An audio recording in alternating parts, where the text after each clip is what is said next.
Hello and welcome everyone. We're back with BattleMania Season 5 Week 2.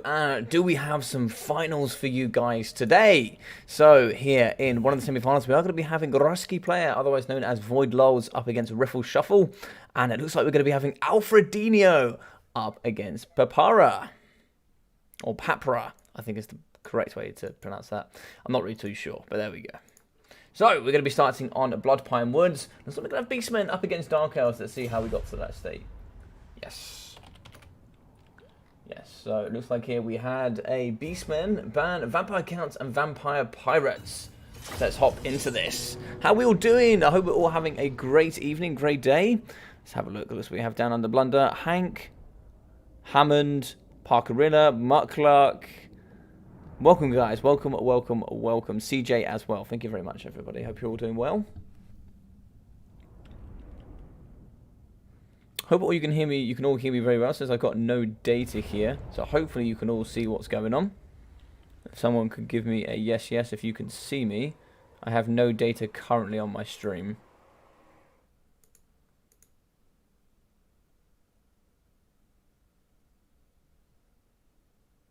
Now it says, excellent. Hello, Butcherbird. How you doing, buddy? Hope you're doing well. Hopefully all of you guys can see the stream. I hope so. Okay, cool. I'll have to sort that camera out, but that's okay. Oops.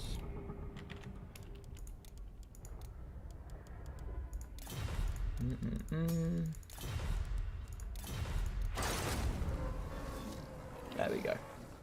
Sweet. So, let's start with the Dark Elves. So, we're going to have Dark Elves today.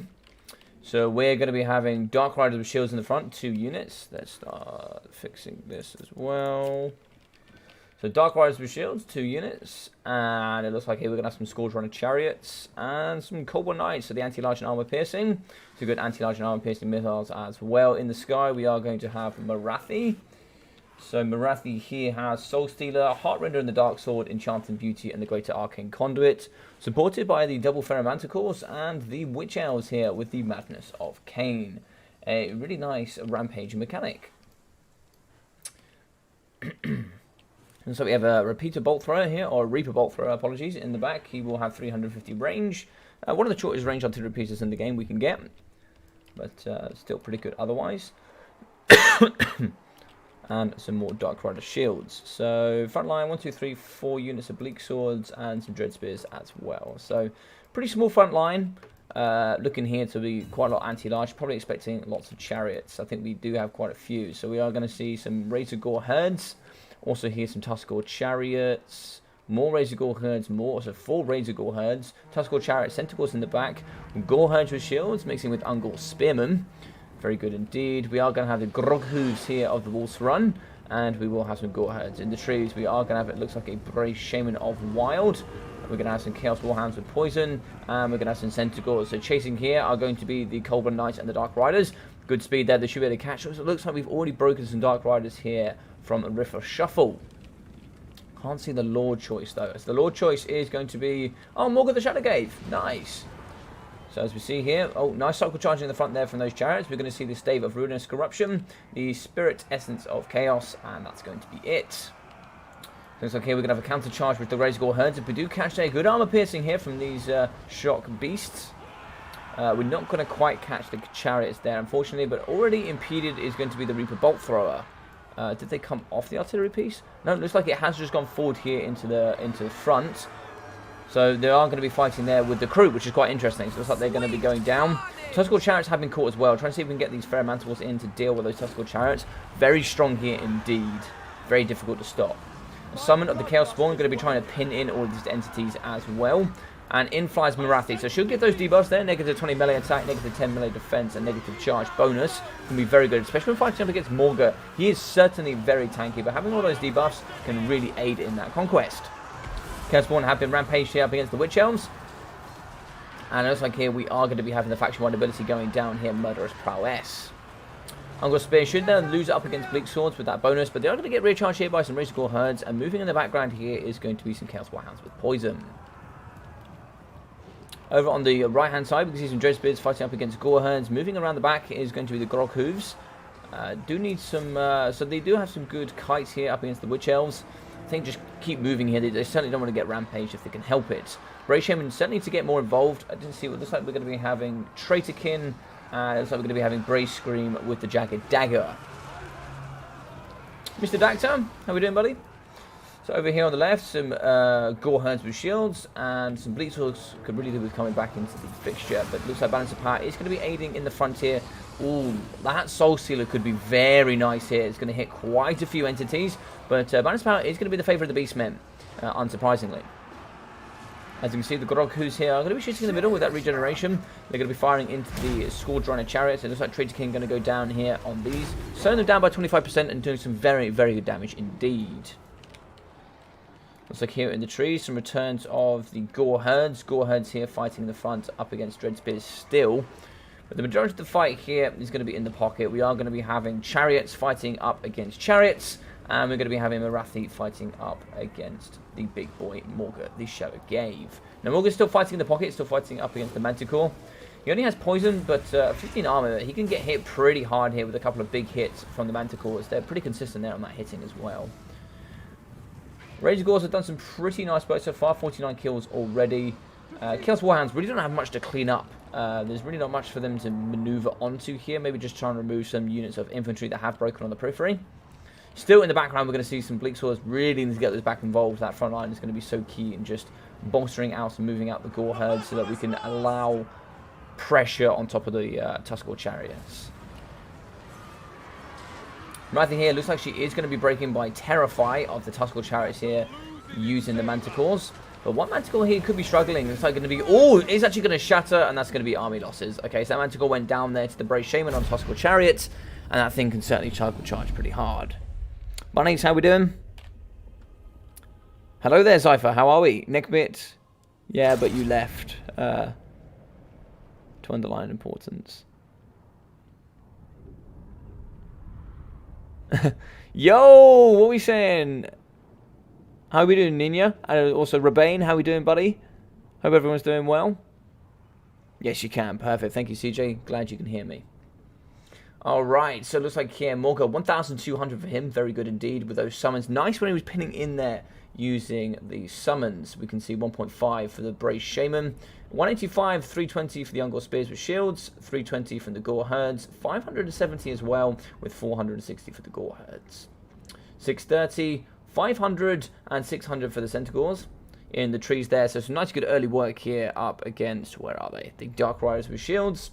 And the Groghus here getting 440. 1.2k here for the Tuskor Chariots with 250 and 260 for the Chaos Warhounds with poison. 611, 170, 450 and also 250 here for the Razor Gores. I thought they did a little bit more work than that. Maybe they just weren't punching up so hard, but they certainly were pinning in. They are nice and heavy for sure. 1.4 for Marathi. We've got 300, 308, 280, 360 there for the Bleak Swords. We've got 280 for the Dread Spears. Any more Dread Spears? Nope. 800 here for the Witch Elves. I like to see that rampage mechanic. Maybe try and see if you can bait in the Brave Shaman, and then try. Maybe that was the tactic. Try and see if you get in the Brave Shaman, or try and bait in those Tuskor Chariots. See if you can force those to rampage, and then deal with them. Maybe using the Manticores and Marathi. But 260 and 32 for the Dark Riders. 1,050 and 220 here from the Cold One Knights. 600 and 560 here for the Scourge Runner Chariots. A little bit surprised about that. Kind of expected some more value from them. But 480, 330 here for the Manticore, and 19 for the Reaper Bolt Thrower. Alrighty. Alright, so map 2 should be the Pillar of Bone.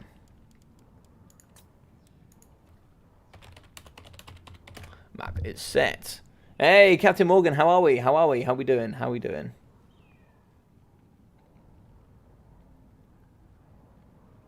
Glad you're feeling good even though you're not well, Butcher. Oh, sorry to hear you're not well, Butcher. Hope you're doing better. Hey, Naomi, how you doing? Hope you're doing well. Not sure quite what you're asking there, but hopefully somebody, maybe Zypher can translate. I don't know.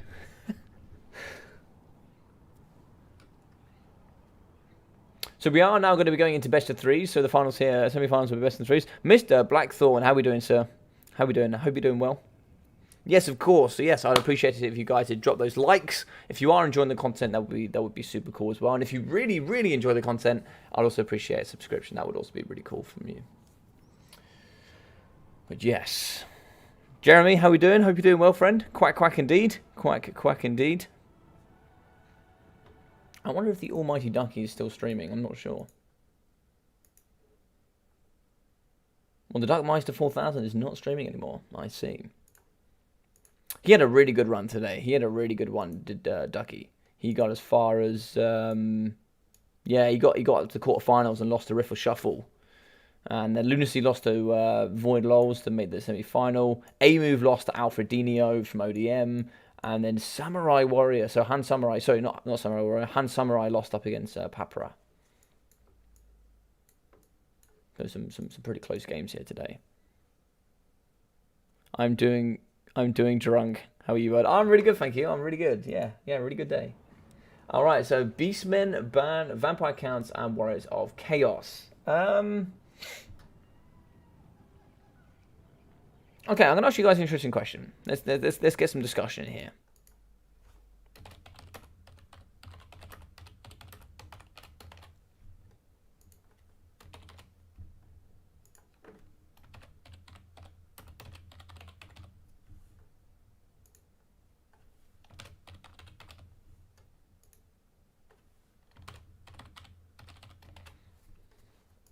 Alright, so I'm going to ask you guys a poll, see what you guys think.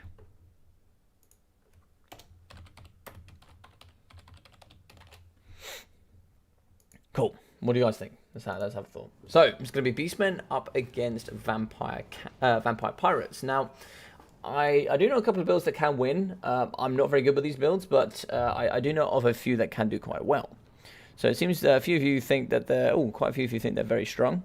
I'd be very interested to know your opinions. But yeah, by the way, if anybody votes here on the top right, I can't see who voted or who voted for what. I can just see how many people voted for it. That's all. So it's just a discussion point. Mr. Hayden, how are we doing, buddy? Mr. Hayden. So, yes. So it looks like banning Vampire Counts and Warriors of Chaos. That's interesting bans. Interesting bans. I've seen Wood Elves do really well into this matchup. I've seen Wood Elves do pretty well up against Beastmen. Mr. Jean Carlos, how are we doing? The chariots are, yes, broken. Yeah, I think chariots are very strong at the moment. They are very, very strong. They're not designed to be that way, but they are very strong. I'm the best. Don't know any other way to be. Awesome, Jeremy. Love to hear it. Love to hear it.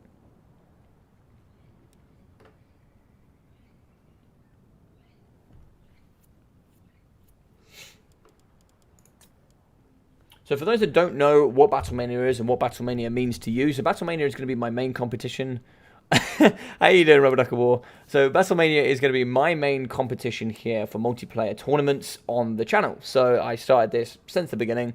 What this is you play 4 weeks, or we have 4 weeks in a season. Every week you play and you obtain points. Those points get added over the 4 weeks, and then the top 8 players with the most points go through into the Invitational. The Invitational will be held with 8 players as a final all casted, and then what will happen there is the top 2 players will win prizes. The top 1 will win a free copy of the Total War Warhammer 3 game, so they'll have it in their pocket ready to go for the new game, which will be really fun. And then also the second one will be getting any other DLC of their choice, including the Silence and the Fury, so that's also quite fun.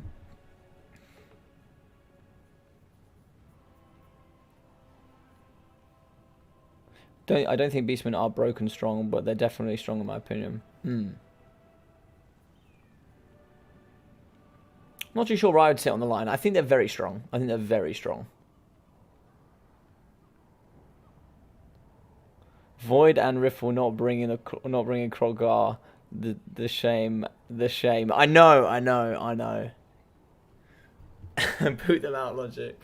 Should I give them one warning? Like they have to bring. They have to bring it, right? They have to bring Krogar.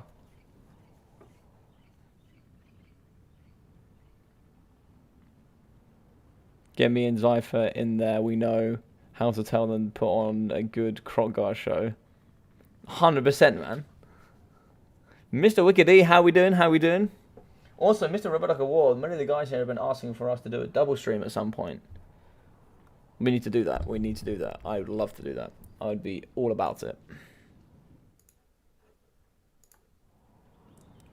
So we're going to play on Pillar of Bones. There's a bit of a smaller map as well. What can we see here? We could see a bit of a gunbat cheese, maybe. Maybe a bit of a flying gunbat cheese that could maybe try and see if they can target down. I think Riffle's going to have to take Archer. He's going to have to take some sort of archers. Or maybe some throwing axes. I don't think throwing axes do really well up against bat crews. Bats with handguns could do very well here if you've not prepared for them as Riffle Shuffle. It is a bit of a coin toss here, I think.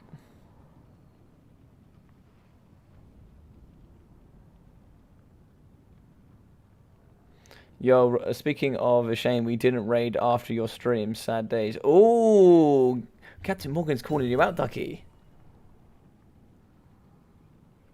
Has logic. Oh, yeah. Nice one, buddy. Nice one. Top banter, this guy. Top banter. It is not my birthday today. It is not my birthday today.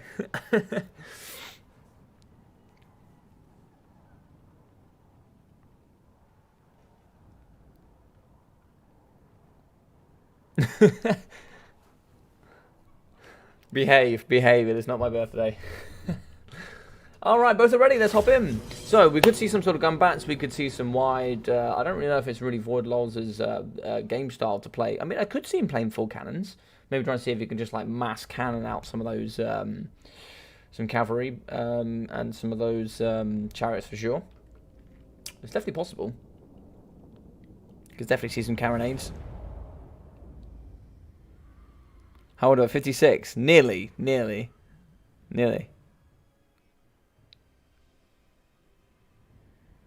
There was no raid because we already know. Oh no! Oh no, this has not gone well. Alright, hang on. We are having microphone problems. My microphone has gone AWOL. Stand. Alright, ladies and gentlemen, we have a problem. The problem is my microphone is disobeying my orders. It's trying to fall on me. Help! Somebody said help. Okay. Right, we're in. We're back. Oh my god, look at that balance of power. Look at Beastman's balance of power. It is absolutely vile. If there's one thing I'll never quite understand is how vile Beastman balance of power is. That is disgusting balance of power.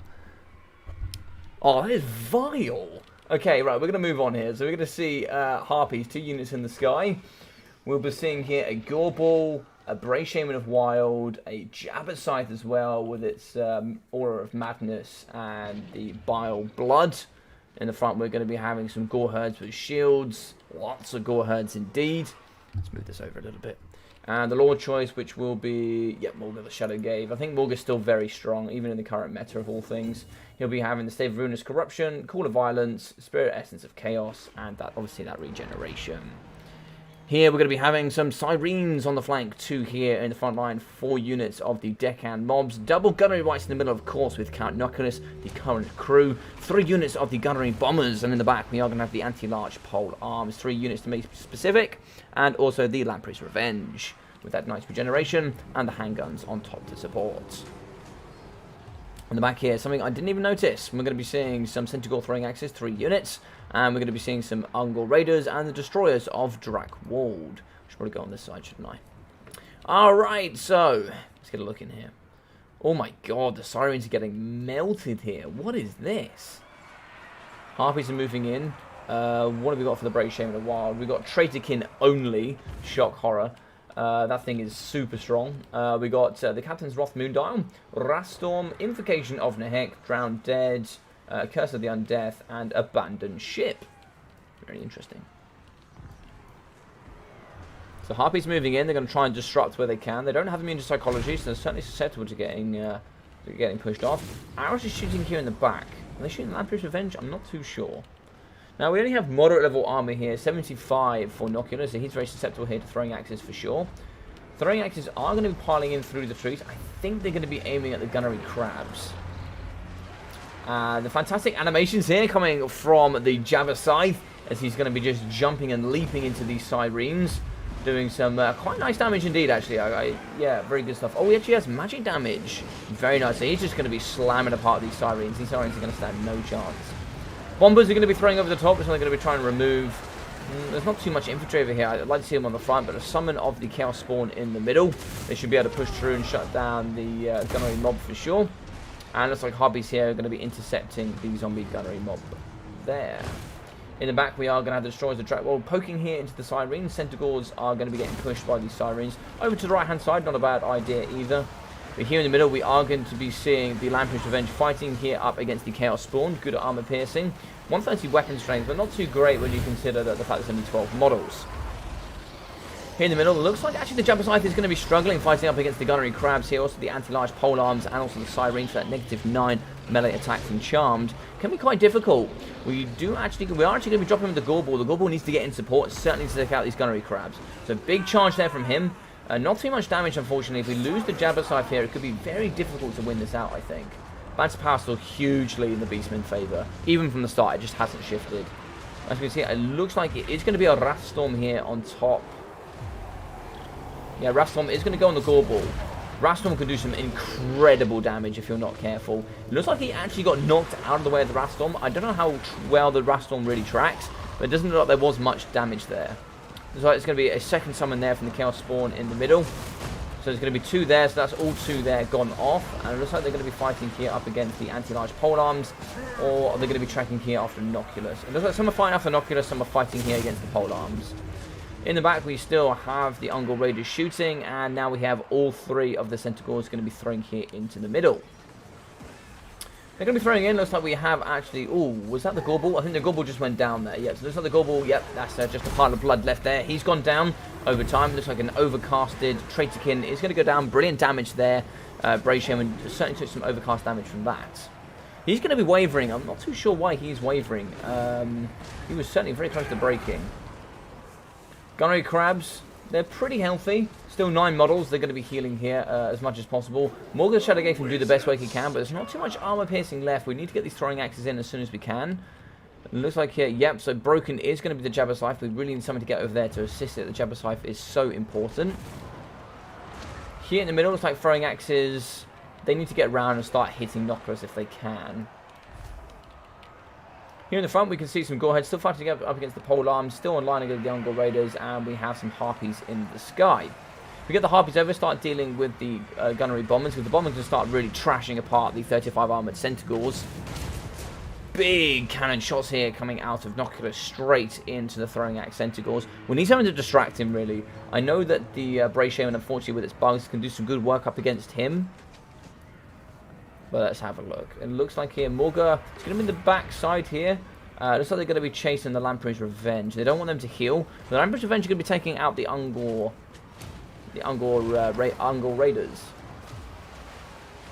In the front, we're going to see another summon of the Zombie Pirate Deco mobs. We're trying to see if they could just bog down some of the Centaur throwing axes. They're going to rotate really nicely from Riffle Shuffle. They're going to move into the left-hand side to deal with these Lamprey's Revenge. Deal with those. That's a lot of balance of power, as well as that healing. So what are we talking about here? Still 9 models, considering they've only got 2,000 health left. That's really surprising. Over here, though, we are going to see the Gunner Rider 1 still left online. Can we get a couple of Scab Scrapes in here to maybe try and see if we can remove some of this infantry? Jabba Scythe is back in bound. He's going to be down to 500 HP. Negative 14 leadership, he will break, but he's still going to be getting that air of effect damage off there from the Aura of Madness. Gunner right here is in the middle. Harpies are going to be fighting up against Sirens. Invocation of the Heck going down. Very good value there for your bang for your buck.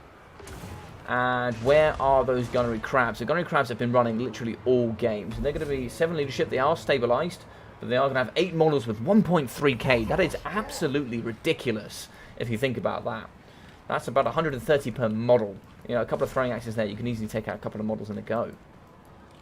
So live in the back is going to be the Brave Shaman of the Wild. It looks like Noculus has just kind of been left to do his own thing. Like, they just haven't really cared much for Noculus. He's up to 65 kills. He's done pretty well indeed. This is 100% going to be the Beastman win here. I can't see any way that Noculus gets the dubski here. He'd pretty much have to snipe Morga, but he's not a good melee combatant. But throwing axes here are going to be going straight into the Prometheans. 8 models. We now have lost a model. So model has gone down.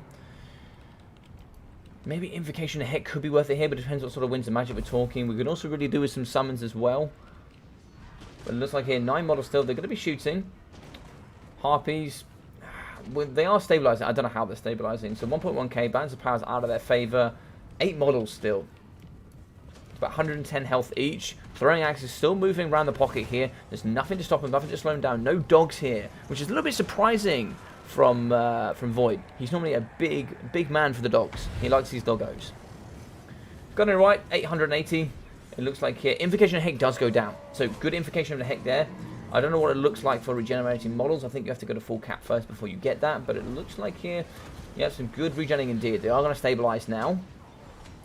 Unfortunately here, it looks like we are going to be losing the Gunnery White. Traitor King goes down, that's 100% him down. Negative 55 leadership, that's him done. Scab Scrape before he does go. Okay, good Scab Scrape there. Let's have a look here. So Noculus is going to be 5,600 HP. He is going to have 19 ammunition because he got the extra ammunition there coming from the Gunnery Whites. That's a really nice end usage there from him. But it looks like here we're going to be running out of throwing axes. I think that's going to be the drop there from Void though.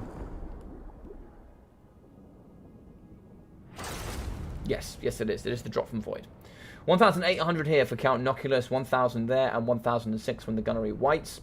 102, 202, 205, and 150 here from the Zombie Pirate Deckhand mobs.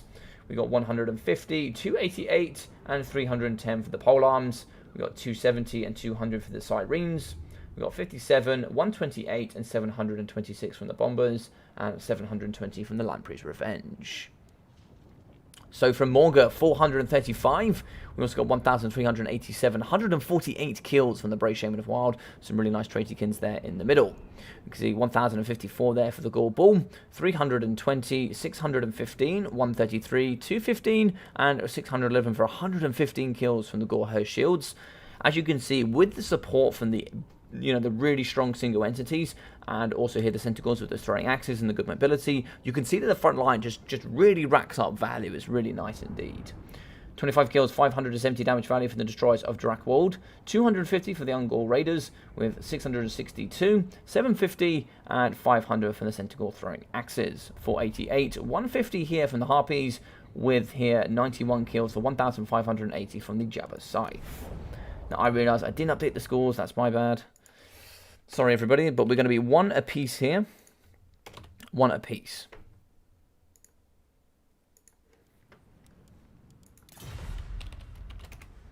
But I don't know if anybody saw that, but that balance of power in the beginning was crazy. It was crazy. Beastmen are pretty good against vampires, even before the Vanguard allowed them to bypass the guns into the cookie jar. Indeed. Indeed. They've always been pretty good.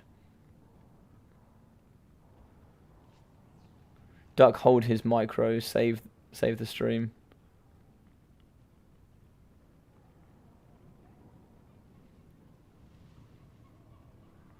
What happened? I don't know what happened.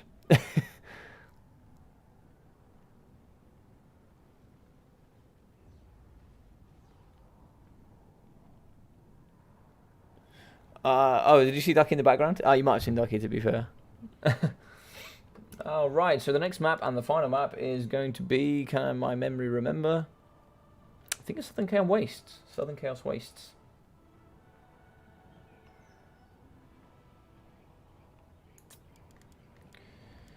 Southern Chaos Wastes. Map set. GG, well played. Called it Vanguard equals win, indeed. I think I've actually got the wrong... Yes, I actually have the wrong BattleMania link up. Let me get the correct one for you guys and girls. Copy there. Nice, nice, nice, nice. So let's whack that in here. And paste. Nice.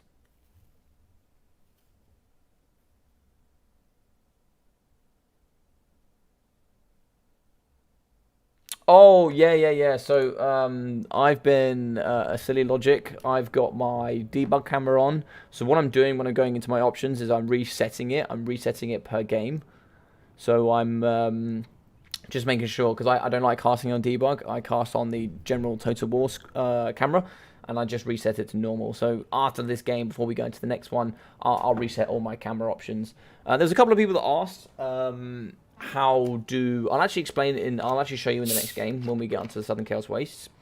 I'll show you what the debug camera does compared to the normal one. But a lot of people have asked for a video on how to do the debug camera. So I'll be showing you guys how to set that up.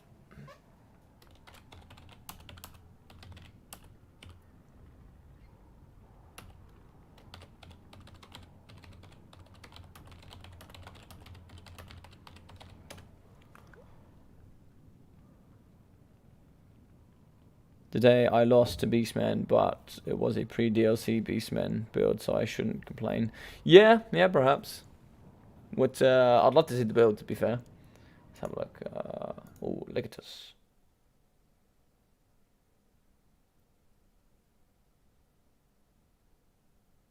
Ah, I see. Yeah, no worries. Okie dokie. Yeah, so what can we expect here? So we've seen Beastman from both sides has gone now. Oh, the mic. Oh, sorry. I thought you said micro. Did I misread that? Do you know what?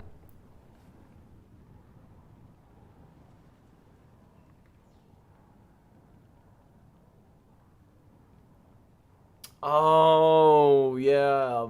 Yeah, I see what you mean. You're talking about the mic. Oh, my bad. Yeah. It like the edge is like sort of this big, and then like the silver circle that it pins to it is sort of like this big. So it's it like clips onto the edge and holds for dear life, and I'm moving it back and forward all the time because I don't know, it's what I do, and it fell off. Insisty has already a vid on the debug camera. You could link it. Oh, I didn't know he did. A couple of guys were asking about it. Said they couldn't find any videos regarding it, and nobody they'd ever heard of. So I said I might do it.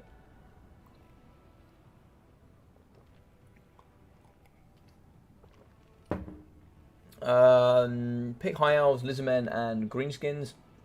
Ban Greenskins and Lizardmen. So I think certainly three of the top current. I think if we're talking about the game meta right now, I think the 5 top factions in the top 5. We're talking Beastmen, Lizardmen, Greenskins, Wood Elves, and yeah, it's got to be Bretonnia. I think they're still the 5 strongest.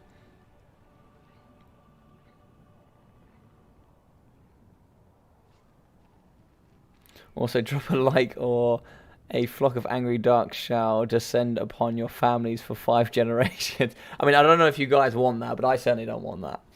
I don't want that for any of you. No politics, religion, or football. Ooh, okay. That's the rule, CJ. If it's no politics, no religion, no football, there we go.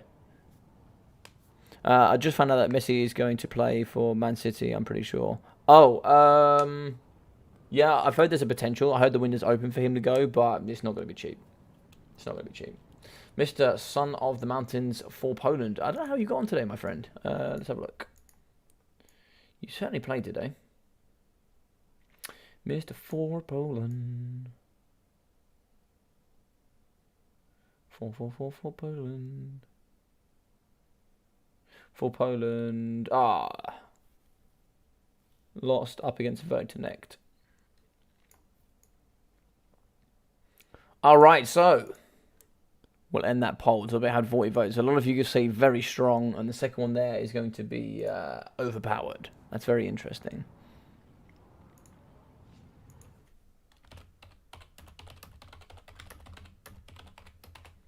So who is going to win? So it looks like pick High Elves.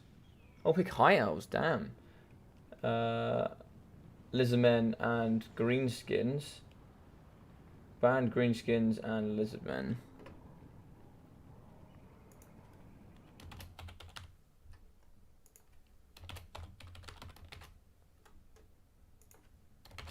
So, of course, both of these players here have won a BattleMania before. They've won the whole series, but what do you guys think? Who's going to win this best of 3 here? Is it going to be Void Lols from VM, or is it going to be Riffle Shuffle? Which one do you guys think? Messi was in PSG. I think he still is in PSG, I'm pretty sure. Elves might be anti-VC insurance. Yes, that's true. That's true. Yes, yes, it's very good.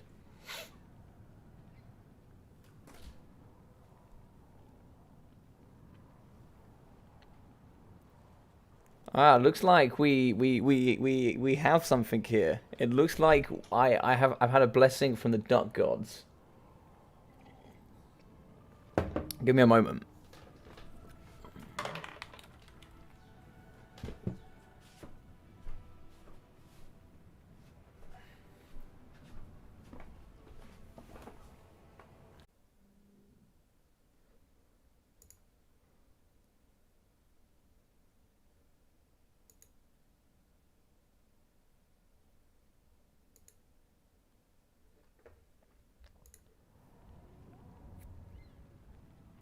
Can you guys see me? Can you guys hear me?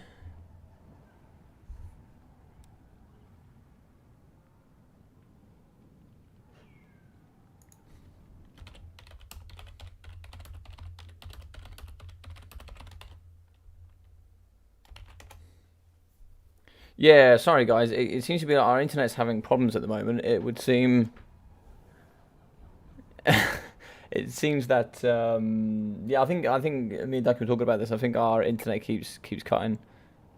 Yep. So obviously Rubber Ducky here. He joined me and he's clearly cut my power, trying to infiltrate my stream. Awesome. So we've got Rubber Ducky Ball here. Any questions for him? Or Rubber Stoker Ball, we should really call him. Actually, I have no idea if that's going to be able to hold that duck.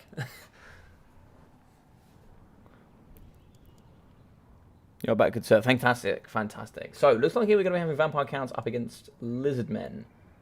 Now, I think for any Lizardmen mains, we'll know that that's pretty strongly Lizardman favoured, I think. I think Void is going to struggle with this.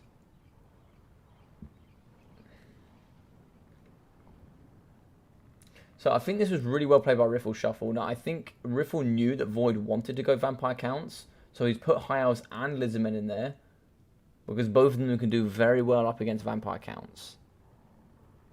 I think this is going to be really difficult. I think what he could have done, and what I would have liked to have seen from Void, is maybe a ban on High Elves. Well, actually, you could have gone Empire there. Empire can do well against all three. You could have gone Empire and banned Greenskins. Yeah, pretty sure you could have done that. Yeah, for sure. But best of 3 here. What are we thinking? So, let's have a look. Who's voted? So we've had Riffle Shuffle coming through with a 2-1 victory here. Okay. I'm inclined to agree with you guys. Rubber Duck War really a Skaven. Is he really a Skaven? I was what I've heard. Yeah, if Riffle knows what he's doing, it is bad for the VC. Yeah, I think so too.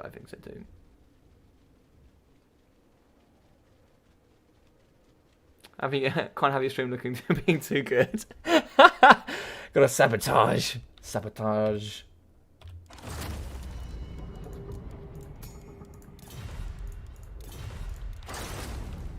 There we go. Nice. Sweet. So, for the Lizardmen, let's have a look.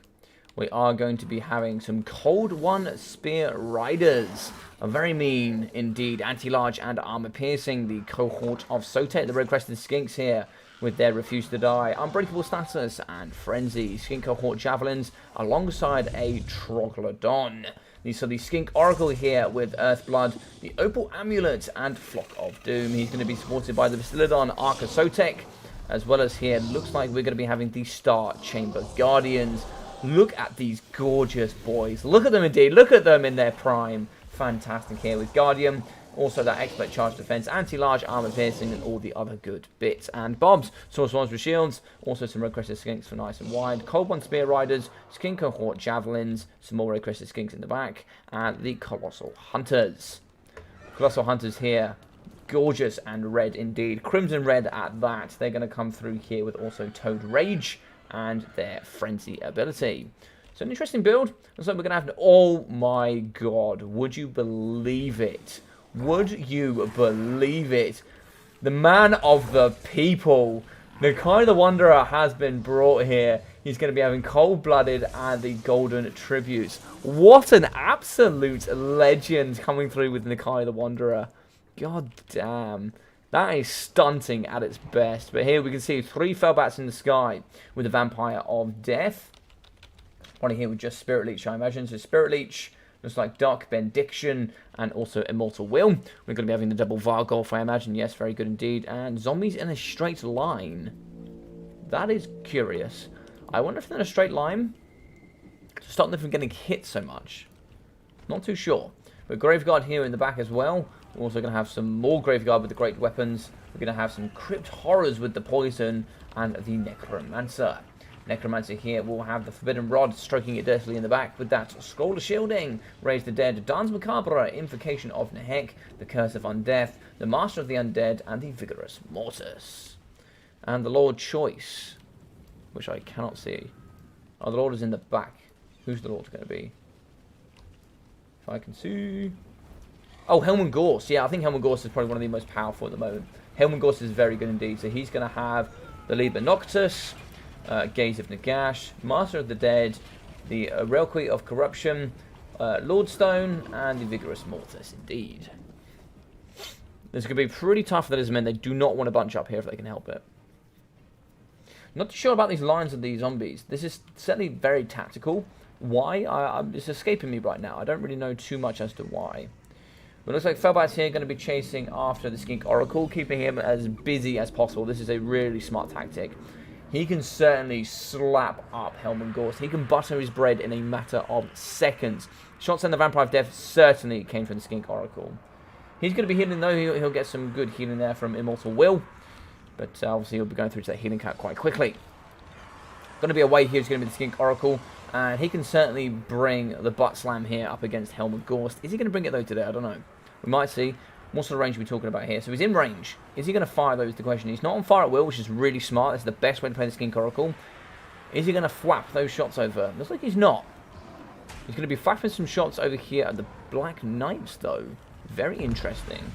Killed a couple of models there, side on. Yeah, you can see that 2 shots there actually took out quite a number of them. Very nice indeed. Flock of Doom in the pocket, which is going to be damaging quite a few units here. There's on the Vargos now. They're fighting up against the Star Chamber Guardians. Star Chamber Guardians certainly needs some support. Certainly needs some support from Nakai the Wanderer, that's for sure. So he's now going to be fighting here. 2 legends going up against each other. Nakai getting skirted here by Helman Gorse. He's going to be slamming that mate all in the face there. Some Tokyo drifting here in the middle. You can see the double Vargos here going to be slapping up Nakai the Wanderer. He's going to be running though, looks like an overcast. It is going to damage Helman Gorse. Dance Macabre overcasted, plus 24 minute attack and speed here in the radius. And he's going to be pushing through the Skink Cohort Javelins. It's looking a bit dire here for the Lizardmen, I think. It's going to be another Flock of Doom in the pocket. The Flock of Doom is certainly going to do some great damage here. Balance of Power is going to be in the Lizardman favour. And where are those shots going to be going? I can't see them too greatly. I'd like to see some shots into the Vargolfs potentially, but otherwise... Oh, those are the shots actually went into the Necromancer. Very nice shots indeed up against the Necromancer. He's going to be pretty weak here. Toad Rage in here from the Colossal Hunters. And in the back side now, the Vargolf is now going to be fighting up against Nakai. But Nakai is the biggest and the baddest boy, and he's certainly going to come in with some vengeance. Over on the right here, we are going to see the anti-large spear riders fighting up against the Black Knights. They're going to get removed rather quickly. And it's like the anti-infantry Graveguard, great weapons. They're going to be fighting here as well, trying to get that good armor piercing through. But certainly not designed to deal with heavily armored cav. Fighting here is going to be the Vampire of Death, trying to get on top of Nakai. But here, it looks like the Colossal Hunters are going to be fighting in a domain that's not really to their advantage. They have Rampage, going to be going into Vargolfs. They'll certainly slap them up if they get the opportunity. But in the middle, you are going to have the Pistolodon Arc of Sotek. A couple of Arc of Sotek abilities in here could really remove the chaff nice and quickly. Struggling here is going to be the Star Chamber Guardians. 47 models left, 3,000 health. But this blob is disgusting. I don't know what you're going to do about this. This is just a healing cheese with bonuses and bonuses on top of bonuses. Graveguard, they are going to be draining here. -2 leadership, but they're also going to get healed here by Master of the Dead.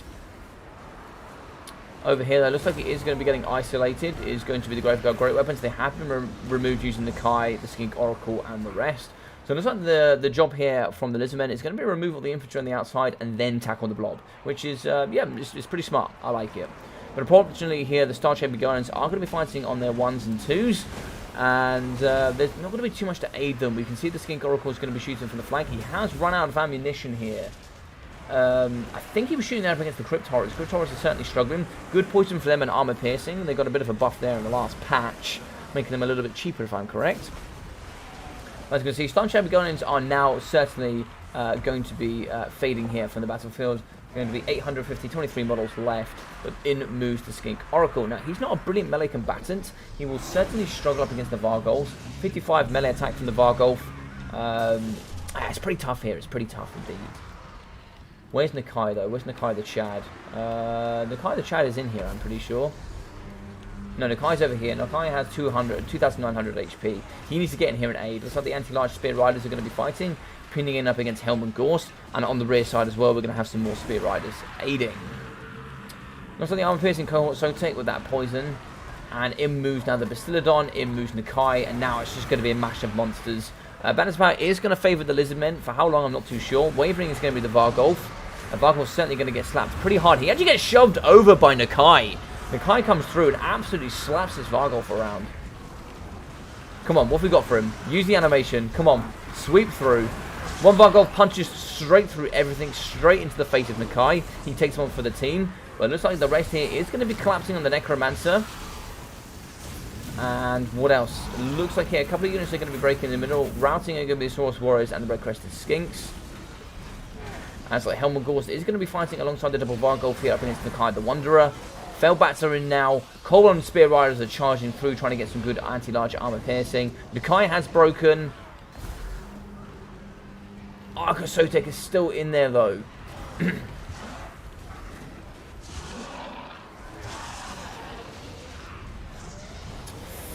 I think we could be seeing a win here from the Vampire Counts.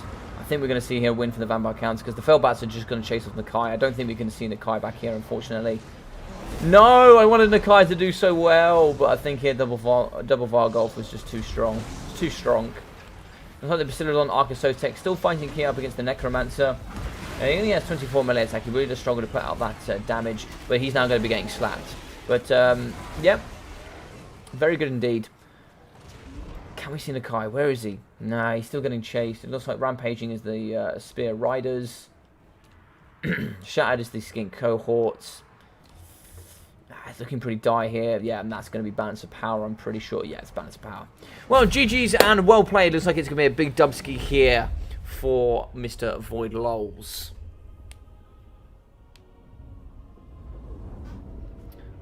Sorry to say, everybody, but unfortunately, the champion, the man, the myth, the legend, Nakai didn't pull it through. But he's going to be getting 921 damage value for himself. Absolutely nowhere near paying for himself, but I love the pick nonetheless. Exactly. Riffle Shuffle won the hearts of the people. He won the hearts of the people. 3,150 damage value for the Skink Oracle. 380. 729 here for the Red Crested Skinks. 750 there from the Saurus Warriors. 600 for the Red Crested Skinks. 1,660 for the Star Chamber Guardians. 525 here for the Skink Cohort Javelins. 1,188 for the Cold One Spear Riders. 560 from the Colossal Hunters. And it's like 1,160 for the Bastiladon Arc of Sotek. Now, I do wonder, if we did see Krotgar here with the Hand of the Gods, would that have been different? Would that have been different? Maybe. Possibly. We'll never know. But still, we saw Nakai. And I like it. I like it. We've got 120 kills here. 2,365 damage value for Helm and Gorst. Probably, and maybe arguably, the strongest Vampire Count Lord at the moment. Maybe. Possibly. He is very strong. We've got 370 damage value for the Necromancer, 1,165 for the Vampire of Death. Pretty much nothing here for the front line. 750, 600, and 466 for the Graveguard. Great weapons. They were isolated, and they still did very well on their damage value. 20 here for the Black Knights. They got assaulted pretty quickly. 250 here for the Fellbats. 45 and 15. 501 for the Crypt Horrors. 1,560, and 1,400 here for the Vargolfs. Vargolfs very good indeed.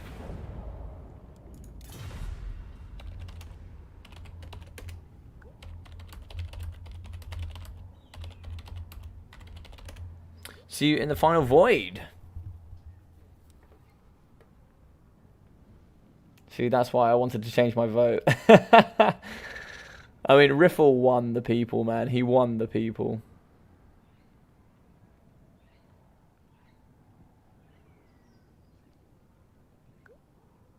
Yeah, that was exactly my thought, Hank. I was a bit surprised when he started shooting the Knights. I 100% wanted him to start...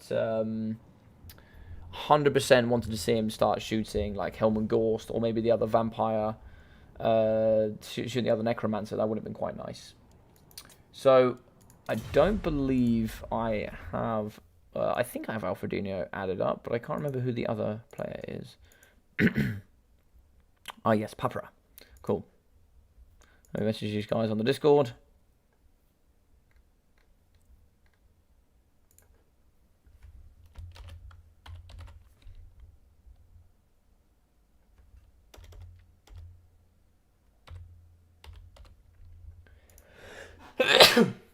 Oh, sorry guys. Alfredino and Papara.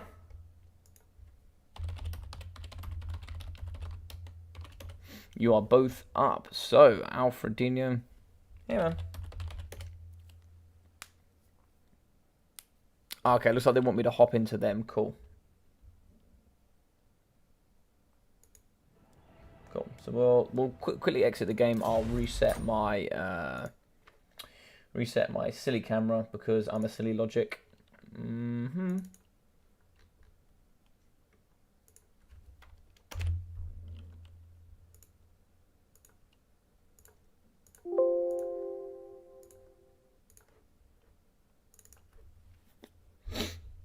There we go.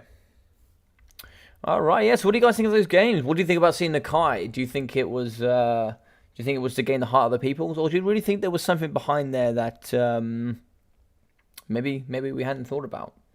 He came through with his perfect vigor. Maybe he was trying to get the perfect vigor there with the Star Chamber Guardian.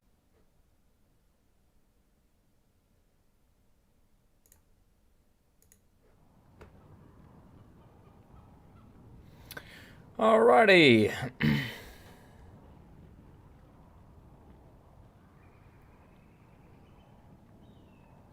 Okay, so can anybody hear me?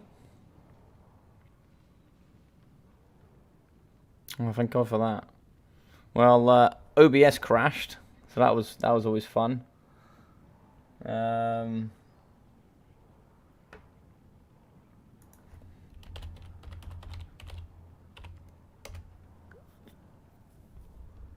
Hello.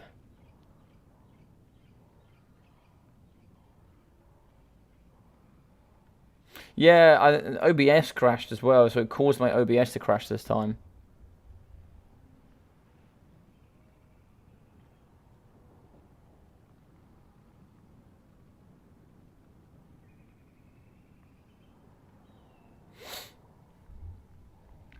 Strange stuff, eh? Strange stuff.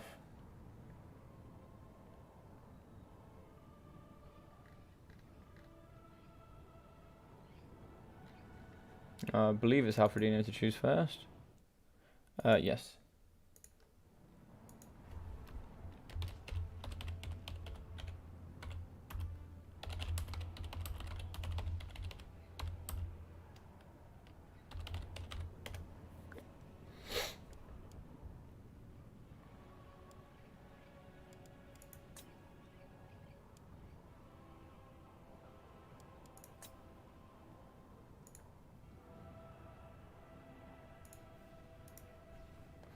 Just in case this goes backfire, let's make sure we're ready.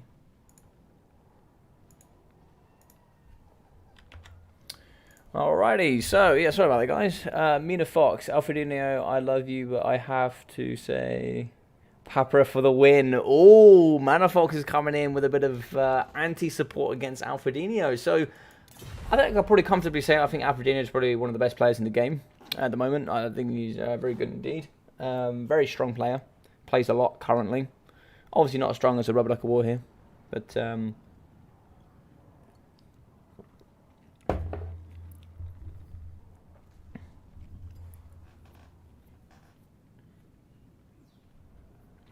Thank you, thank you, thank you. Nice to be back, nice to be back. It seems that a lot of you guys are back with me as well, I think. I don't know which one's right. One of them is telling you... Let me have a look, Trying to work out what is going on here. Alright, so it looks like a lot of you are... I'm not too sure. Not too sure what's going on here.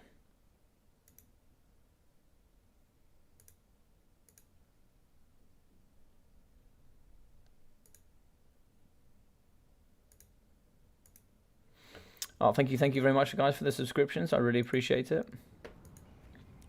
As not as strong as sausage.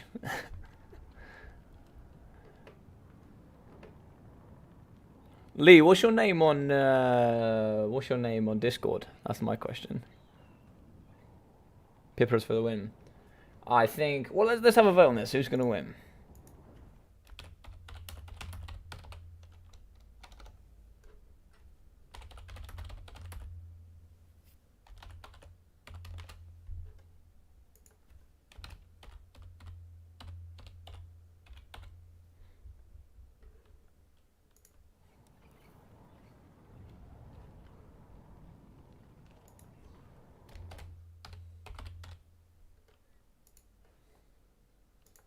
Alright, we're back on board. Let's see what they're saying. So I believe these two know each other quite well, I believe. So, I'll go Beastmen, Vampire Counts, and Dark Elves. So I was assuming that Papa is a Vampire Counts and Dark Elves player, because apparently it hit him where it hurts, apparently. Supposedly. So who's taking this series? Is it going to be ODM Alfredino, or is it going to be Papra? I wouldn't know how to pronounce that. Hey, Hanadins, how you doing, buddy? Mr. AC Drum. How you doing as well, buddy? Let's go Papara. Oh yeah, I need to change the score. Ever since Thingy crashed, I been all over the place, haven't I? So Void Lol's one there with that one, for those guys that might have missed that. So, Alfred.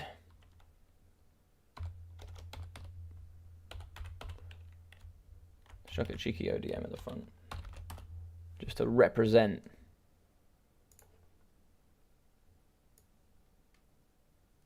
Let's get Alfred in there. Cool.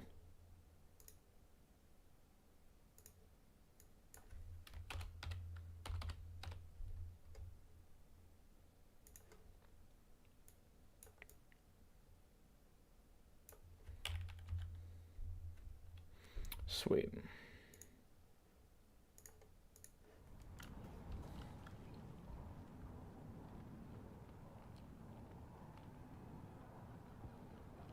Your vote counts. Your vote counts. So it looks like Alfredino looks like he's going to be on top at the moment. Okay, I'm ready when you are. So, is it going to be Beastman against Beastman?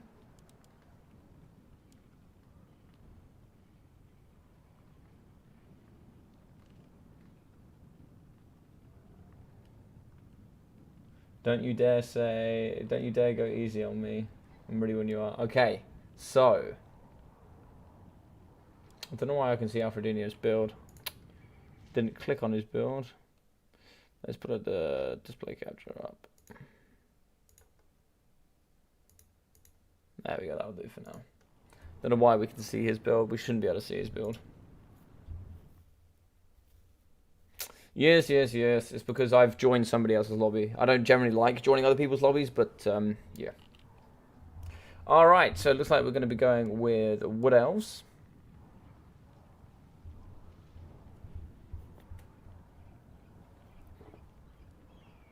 Mr. President, it seems that you have a challenger. Would you like me to bring your official laptop?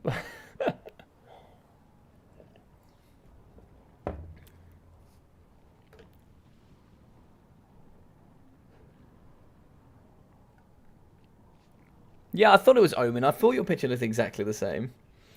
I was like, who else was going to rate sausage on the here? I was like, I don't know if anybody else knows on my streams who sausage is. May I say your screen blocker is sexy, dear Logic? I appreciate that. I appreciate that. I do actually have a sexier screen picture, I'm pretty sure. Is it this one?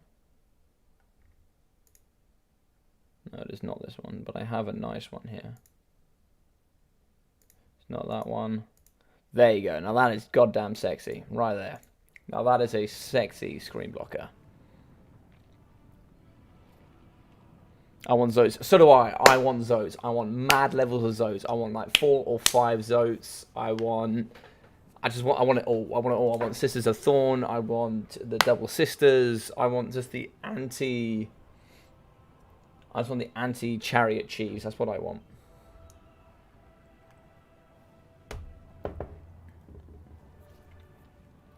And what about that? Now that is a sexy, sexy screen blocker.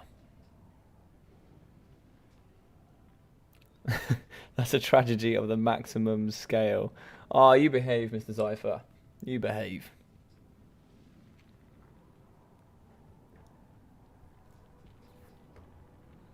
Alright, so it looks like a lot of you... Oh, it's pretty close, though. It's pretty close.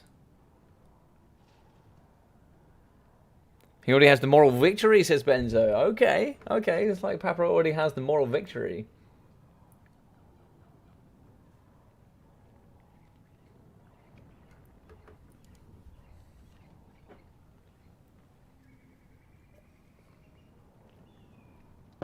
It's like Papa is going to be thinking quite in depth here about...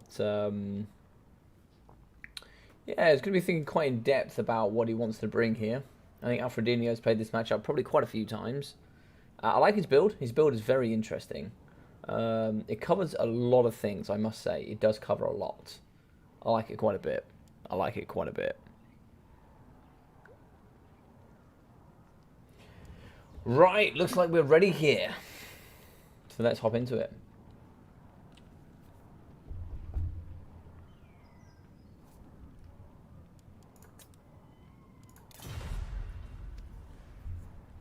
So what's your money on, people? I'll tell you what, here's my question for you guys. What do you think the best counter to Beastman is currently? What's the best counter? What do you think? What is your money on?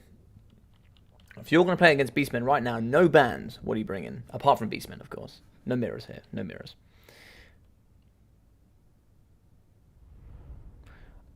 Play Lady or Drycher because I am a Wood Elf player. I switch.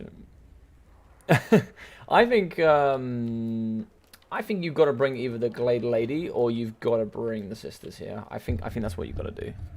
No, Ducky! No! Oh my god, have I bashed my keyboard? Oh, I thought I broke my keyboard. Ducky came down with a thud. Let me sort Ducky out. Ducky, can you go in here? Can you behave? Thank you. Alrighty. So, in the front here for the Wood Elves, we're going to be seeing some Eternal Guards, some anti-large spears. So we've got 5 of those in the front. Here we are going to have some Wild Riders with shields. Interesting choices. Wild Hunters of Kurnos and some more Wild Riders. So there's like 3 units of those. Okay, so some very elite cavalry here. Not too much armor piercing. Very interesting choices. In the sky, we are going to have a Spellsinger of Life. And we are going to have the Sisters of Twilight. Yeah, this is what I expected. Oh, yep, thank you. Thank you, thank you, thank you, thank you. God damn it, this is why I hate coming at other people's lobbies.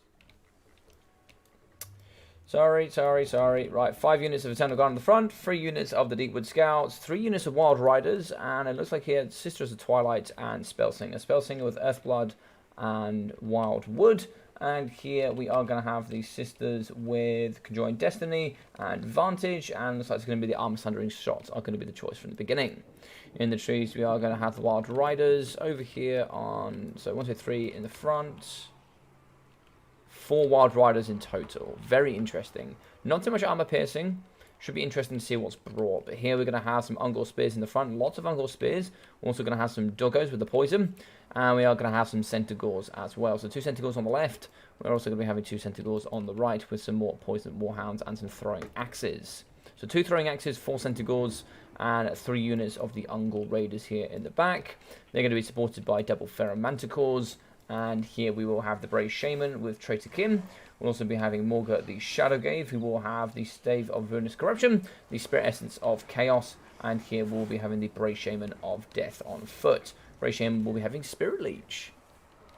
Very good indeed. That should be a pretty easy one. It should be pretty interesting. So both sides are going to be favouring sort of starting in the trees gently, but I think one unit here on its own with the Wild Riders could get crumped by the force here. You've got 95 speed for the Warhound Poisons. If they catch the Wild Riders here out of position, which they certainly can do, it could be pretty difficult. Looks like we are going to have an immediate charge here on the Warhounds with Poison. They're going to run away. Interesting. Centaurs are now going to push forward. Centaurs have 93 speed. We should be able to catch here for the Wild Riders. Coming forward, though, we are going to have the triple Wild Riders trying to push forward. We might get some shots early doors here from the Ungor Spear Raiders. I believe they have the spears. Oh, these ones don't have spears. Sorry, I'm thinking of Vermintide. But yeah, so some Chaos Warhounds with Poison and Centaurs just going to be holding this right hand flank. Shots coming in here from the Deepwood Scouts.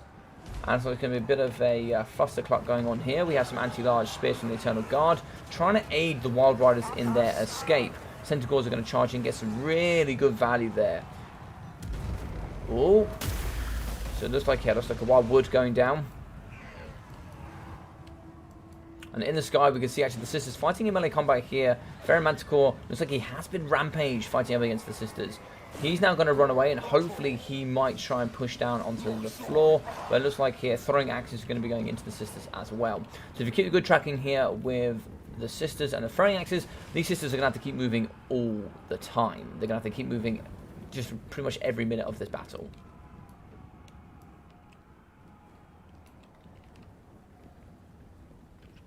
The Sisters are going to move away. It looks like the Rampage is just going to maintain on the Sisters here. It's not going to dive below. But she's going to shoot and might be able to break this. There's some good anti-large shots. Armor sundering as well. Down to 15 armor there. So you have good hits. He has broken. He will be going off the battlefield. The second one is going to come through. Moving the back, we are going to have the nice mobility here. Looks like a Poison Warhounds and the double Centaurs. They might be able to push around the back here. They need to get into this pocket though. And the thing is they are pushing through on the front line, and they can certainly impede here. Spirit Leech down to the Wild Riders. Wild Riders from over here. Looks like double Wild Riders going to be fighting up against Centaurs. That's a good blockade there to stop them from getting in the back pocket. And very interestingly, both the Shamans are going to be on foot. Shots in the front here. So it looks like we're going to be shooting up against the Ungor Raiders. Looks like we're going to have both Deepwood Scouts dealing with them. But one of the Manticores has come back. Alfredino hasn't noticed this Manticore yet, but he's certainly in the back pocket, and he could do some good damage here up against the Scouts, that's for sure. So those are the 3 shots. Where they're going to be aiming for here. Looks like they're going to be firing in the front. They're going to be coming after the Ungor Spearmen.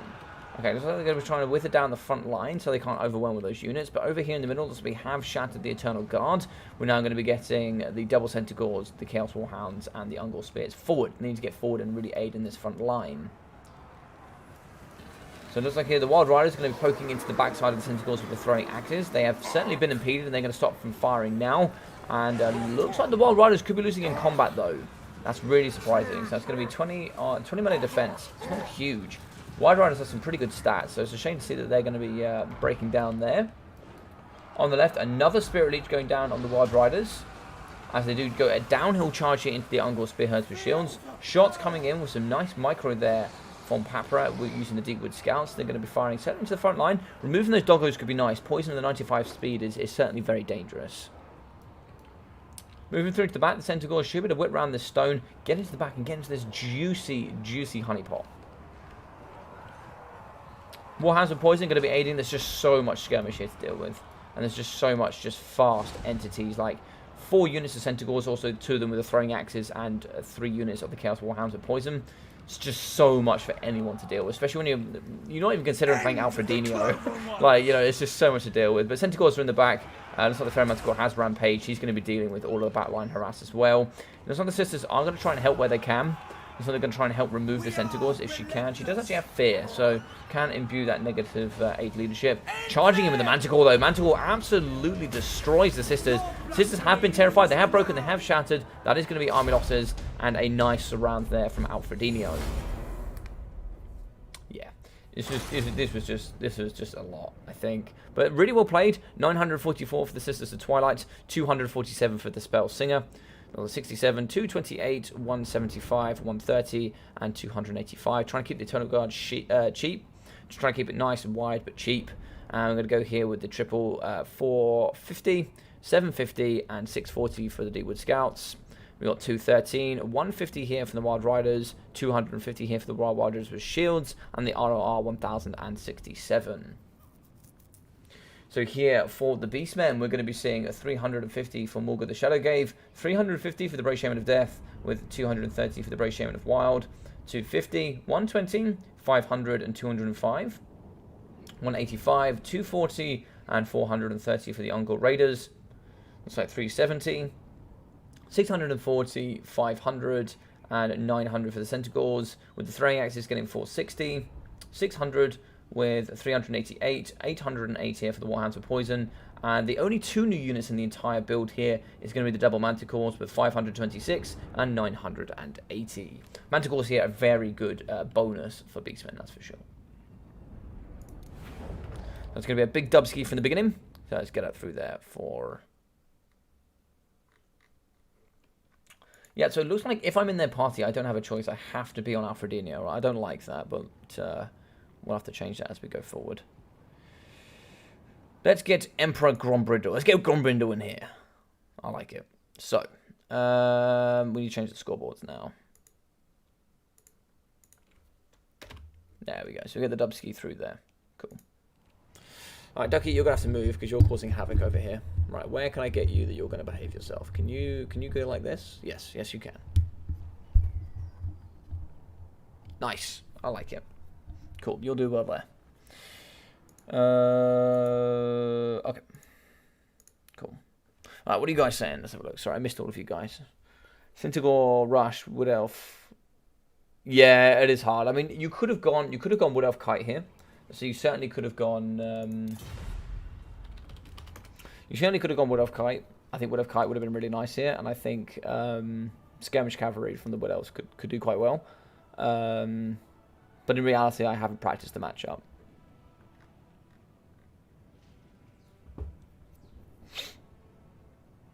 Mr. Killing Smalls, how you doing, friend? How you doing? Empire, Vampire Counts, Wood Elves, and Dark Elves. Yeah. I think they're good indeed. They're good indeed, Smalls. I think all 4 of those are good. I think if I had to pick two that I would commonly play, Empire and Wood Elves, I think are really good counters. Mr. Smalls himself appearing online. Centaur Rush, Wood Elf. Yeah.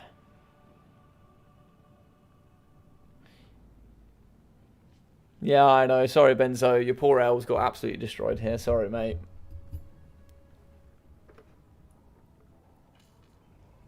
Alright, looks like we're going to get Dark Elves, and we're going to ban Coast and Bretonia. Okay. I've never seen Coast banned.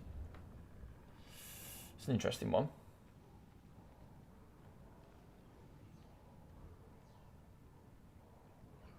Bretonia I can understand. I mean, me and Zypher had quite a detailed chat about this, but Bretonia I could understand. But Coast is an interesting one. Maybe somebody else can elaborate on that matchup.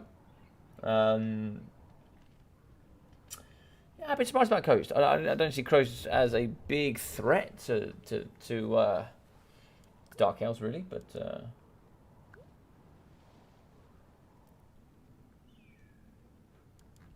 I'm not in charge, am I? Am I in charge of the map? I have no idea. So next map is Pitterbone. Yep, cool. Pretty sure I don't do the map. I'm pretty sure. Yeah, I can't do the map.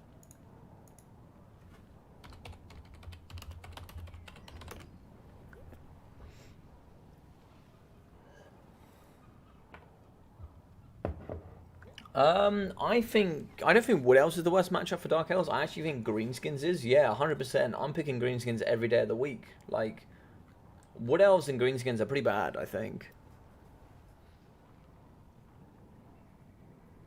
Right, I see. Well, I don't see him being his Greenskins, if I'm honest, either. Logic simply doesn't have the sly levels of IQ to comprehend the coast ban. clearly. I actually don't know. I don't know what you would bring. I mean, what would you bring in that matchup? I don't know what you'd bring for coast. I mean, you could obviously bring like lots of cannons, maybe just try and just I don't know. I assume you'd lose the front line. Would be my natural assumption.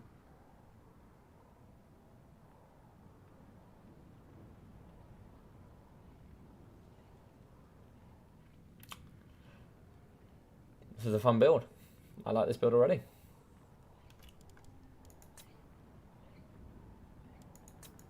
Oh, I can only see Alfredino. I can't see Papera. Okay. A Malice time. Yes, give us Malice Darkblade. Give us Malice Darkblade. We've already seen one meme. We want more. We want more memes.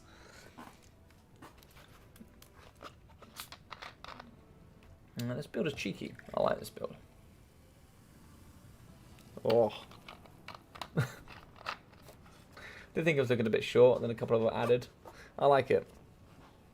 Alright, so we can end this then. So looks like a lot of you guys are going to be favouring Alfredino.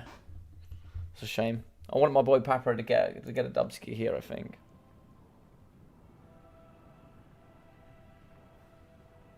Classic Crab Rush could be a problem, but obviously you got like Kite, I guess.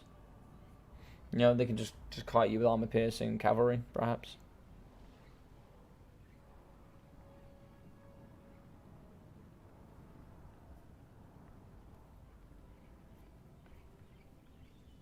Alright, here we go. So, let's ask this question. So,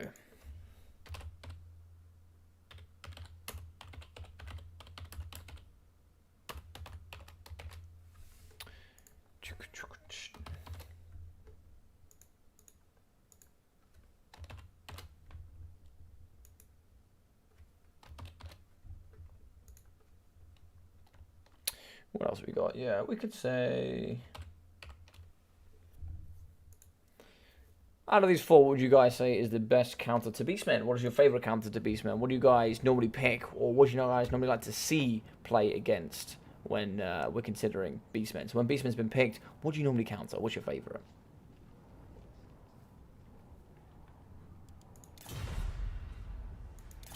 Papera's ready. Just gonna be waiting for Alfredino here, and then we should be getting going.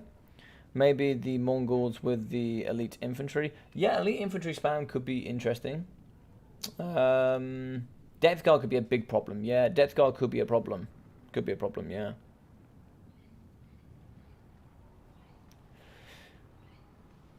Four doggos would be strong, thank you, yeah, for sure. Well, thank you very much. Thank you. We can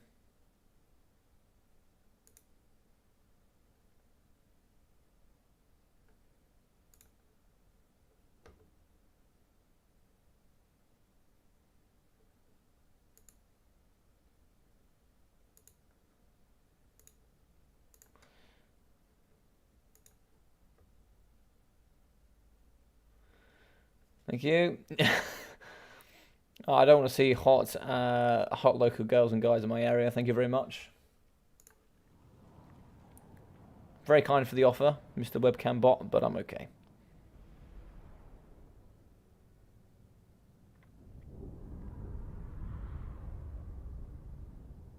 Indeed, corrupted by Slanesh. Can you not permaban this from your streams? This is just a new one. So I've hidden them, so they shouldn't be able to come back. Oh, interesting. A lot of you guys are favouring vampire counts. Yeah, fair.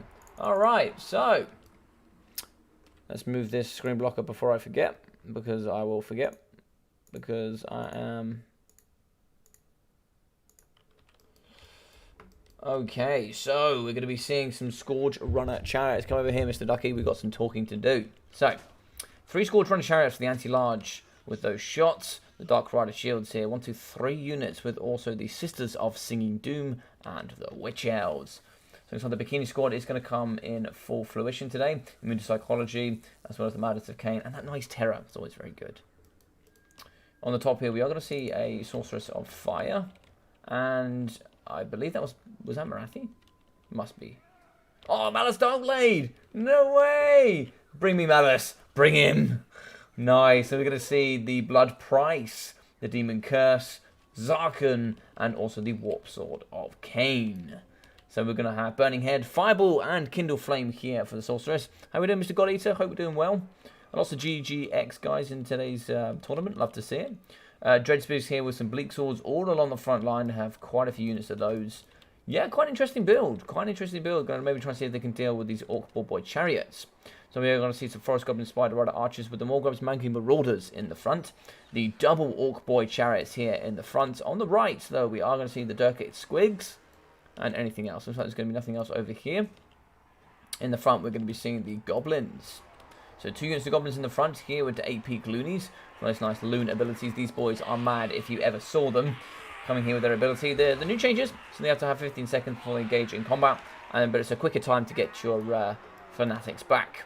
Some Savage Orc Biggins, some Black Orcs, Savage Orc Biggins, and the double Doomdiver Catapults protected by the Goblins. We are going to have the Giant River Troll Hag here supported by Snarsnik. So, Giant River Troll Hag here with Spirit Leech, Overwhelming Odor, and also the Power Stone and Mither.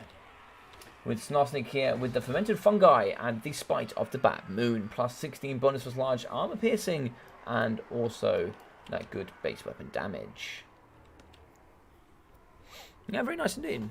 Very nice. What's your money on, people? What's your money on? Just the dragon. Where's the killing power in that build? Just the dragon. Oh, sorry, you guys are having your own discussion. I see. So, what's your money on here, guys? Money's on Dark Elves. What's our money here on the Greenies? It's a very interesting build. Certainly here, the Scourge Runner Chariots can do some good work up against the Orc Boy Chariots for sure. Good anti-large armor-piercing shots. They can do some very good work here. They're very good at deleting Black Orcs as well. Doom Divers, though, they could be a problem. Doom Divers could be a problem. They'll certainly shoot after the Sisters of Singing Doom. Probably try and come after some cavalry as well. Right, good luck, have fun from both sides. Love to see that.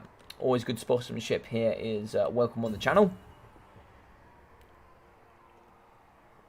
So this is going to be game 2 of the second semi-final, ladies and gentlemen. And then we'll be going through to the final, which we already have Mr. Void Lols from VM in there. So he's going to be joined by ODM Alfredinho if he wins, or game 3 here with Papra if he wins. So moving forward in the front line, Spider Riders here and the Morgub's Mangy Marauders. We have 150 range from the Scourge Run Chariots. A little bit scary here for the 100 range of the Forest Goblin Spiders, but I think looks like we're going to be countering here using the Doomdiver Catapults. Looks like the Doomdivers are immediately going to be targeting the Scourge Runner Chariots, I think. We're also going to overcasted. Do we have a Fireball there? I'm not too sure why she took so much damage. She's taken quite a hefty amount of damage there. Is that an overcasted Fireball? Potentially? Potentially. So moving around the back here, we can actually see that the Dark Riders, or Doomdivers, where are we aiming? It looks like the Doomdiver is going to be coming after the Sorceress of Fire. It looks like it's going to be a bit of a miss there. Yeah, all of these are missing, unfortunately. Especially on the terrain. They're certainly going to miss on the terrain. So the shots here are going to be going straight into the Goblin Forest Spider Riders. Spirit Leech could be utilised here to try and see if you can remove and damage some of these models. But here, it looks like the Giant River Troll Hag is going to come in. Burning Head looks like it is going to miss here through the middle. Burning Head is going to catch the backside of the Savage Orc Biggins, but it might be going through the 8 Loonies. No! Don't get my Looney boys. No! It's going to go straight through the Loonies. No! Looney Teens got absolutely destroyed. The Demon Curse going down as well. That was so unfortunate for Alfredinho. That was such a lucky Burning Head. What a shame. But as you can see in the back here, we are going to have the Dark Rider Shields trying to get on top of the Doomdiver Catapults. In the fixture, though, we have the Durkate Squigs. You can certainly do some good armor-piercing work here up against the Dark Rider Shields. Fermented Fungi in the middle here is going to be moving Malice Darkblade in. Malice Darkblade is getting absolutely destroyed. And with that going down, it is going to stop him here from transforming into Zarkon. He's going to immediately break. And with that Fermented Fungi, he actually loses control of himself, which is really scary. Sisters of Singing Doom are in, causing that terror. They are going to rampage the Giant River Troll Hag, and they're going to rampage Snarsnik. As you see, Malice Darkblade has been broken, but he does need aiding off the edge of the battlefield. Otherwise, immediately he will transform into Zarkon. Here, as we can see Dark Riders going down. It looks like they do have their Murderous Prowess going down. Mr. Party Knife, how are we doing? And it looks like here the Dark Elves are going to be struggling immediately. War is going to go down, plus 24 melee attack, base weapon damage and armor piercing, going to aid the entirety of the front line. The double Doom Divers still going to be firing here in the backside, but we are getting some pressure here from the Dread Spears. Going to move pretty quickly, it's going to be the Dark Riders on the flank, but in the middle here, we're going to be having fighting in combat as the Squadron of Chariots. Sisters of Singing Doom have broken here, and it looks like the Burning Head is going to be trying to aid the front line. Black Orcs are going to be absolutely destroying this middle pocket. Burning Head's going to do lots of damage here up against the Sisters of Singing Doom, and on the right, we are going to have the Savage Orc Biggins fighting up against Bleak Swords and the Witch Elves. Here, a Burning Head goes straight through the Savage Orc Biggins as they're going to be fighting up against Dread Spears. Dirk's going to come and aid, but it looks like here we did actually get Malice Darkblade back. He's going to be using his ability that I can never remember the name of it, but it basically sucks all the energy out in a 40-meter radius. Where is he? That's the question. I have not seen that ability before. So Orc Boy Chariots are stuck in combat here. They're going to be stuck and rampaging into Witch Elves. Fermented Fungi is going to go on... oh, there's Malice Darkblade. Okay, so Malice Darkblade is now going to be fighting as a Zarkin here in the pocket. Couldn't quite see him, but he's going to be fighting there. Fermented Fungi for that negative 24 melee defense. He's going to be super strong. He is going to be fighting up against Snarsnake, who is a sneaky boy indeed. Pop War, and he is super dangerous for anything large indeed. In the back though, we are going to have some Dread Spears that have popped onto the Doom Diver catapults. There's nothing there to stop them. We are going to have the Morgul's Mangy Marauders trying to fight, but we need to get these Goblins forward and screen out for the second units as well.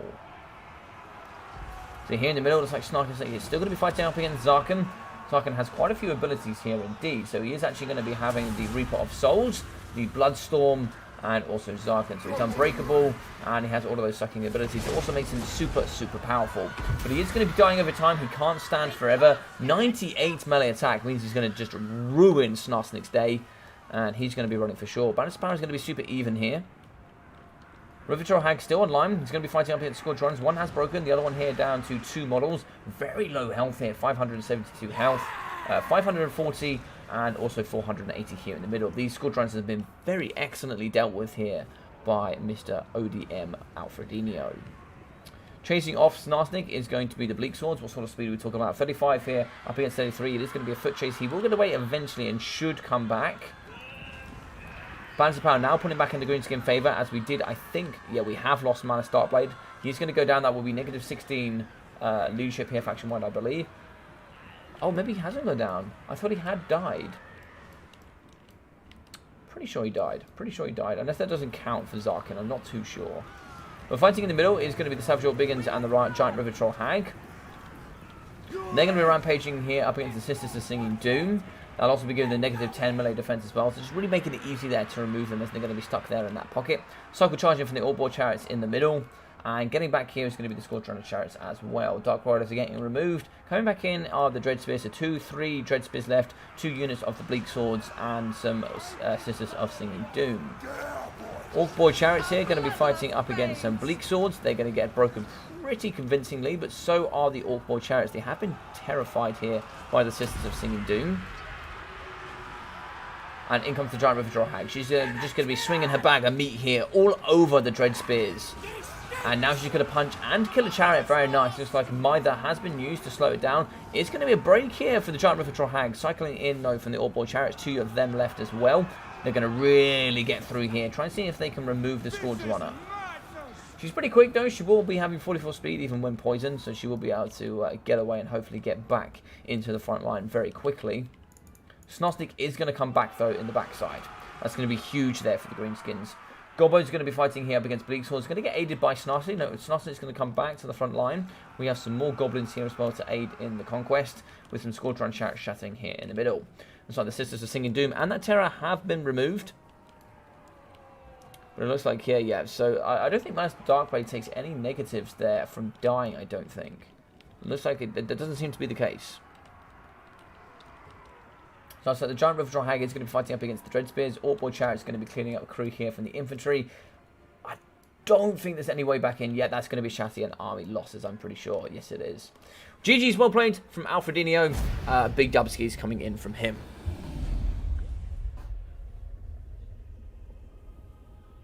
Bit surprised. I didn't know that. I didn't know that Malus Darkblade gets away with no leadership penalties. That's quite interesting. So, yeah, Malus Darkblade 474. We won't actually see his Zarkan state, unfortunately, but still some good damage from him from the early on. The Fermented Fungi nearly sniping him early on. That's really close. Yeah, close game indeed. Close game. 850 here from the Sorceress of Fire. I really thought in that middle stage there when Zarkan came alive, I thought he was actually going to really turn it around, which is quite interesting. But as you can see, 260, 220, 320, and 630 for the Bleak Swords, 460, 250, and 920 here from the Dread Spears, 901 for the Witch Elves, and 450 for the Sisters of Singing Doom. 211, 140, and 700 for the Dark Rider Shields, 730, 900, and 670 from the Scourge Runner Chariots. We've got 1,480 from Snarsnake, 1,770 for the Giant River Troll Hag, a very good entity indeed, as well as 430, 210 with 190 from the Gobbos, 460 from the 8-Peak Loonies, 111 kills for 750, 730 here from the Savage Orc Biggins, with 1.5k for the Black Orcs. 1,053 here for the Ducat Squigs, something that I've never particularly had too much experimentation with, but certainly something I do like to see do very well here. 780 and 800 here from the Orc-Boy Chariots, with 62 from the Forest Goblin Spider Riders, and 580 for the Morgoth's Maggie Marauders. 817 for the Doom Divers, and 709.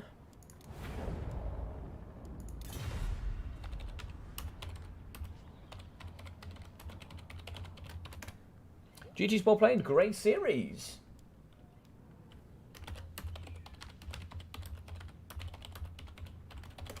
I will set up the lobby. Alright, so we're going here, War Host. Oh. There we go. So yeah, great win there. We'll update the scoreboard there for Mr. Alfredinho. He will be going with a big dub here there. So 2-0 for him. So he'll be facing up against Void Lols in the final. There should be a Battle of Titans for sure. Void there, one of the champions from VM. Fighting up against one of the champions from ODM. So big stuff here to come.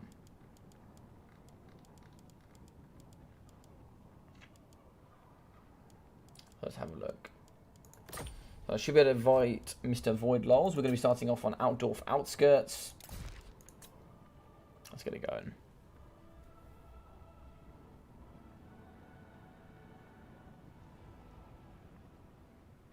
Very Money Supermarket. It is going to be a great final. I'm super excited about this. And guys, if you're excited about this too, please feel free. And if you've enjoyed this content, please smash that like button. It really, really would help here on the live stream. What it does is it allows the live stream here to be shared to the wider audience. And it can hopefully try and get people more interactive and more involved here in the live stream as well. So that would be great. And also, if you are new here, maybe think about subscribing. It would help us. I'm really trying to grow towards those 1,000 subscribers. I'm trying to put out more content, trying to be more full time as well. So that would seriously help me towards that goal I have.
So Ducky messing around saying it's my birthday today. Got everybody thinking that it's my birthday. It's not my birthday today, but I appreciate it.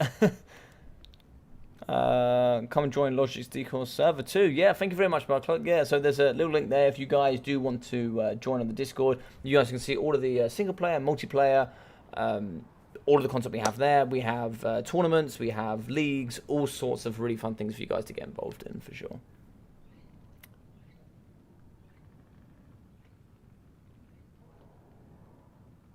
hot tub mouth special on Twitch. Yes, you can find that.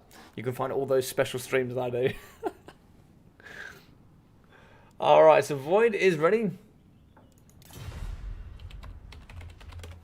So Void is going to be here.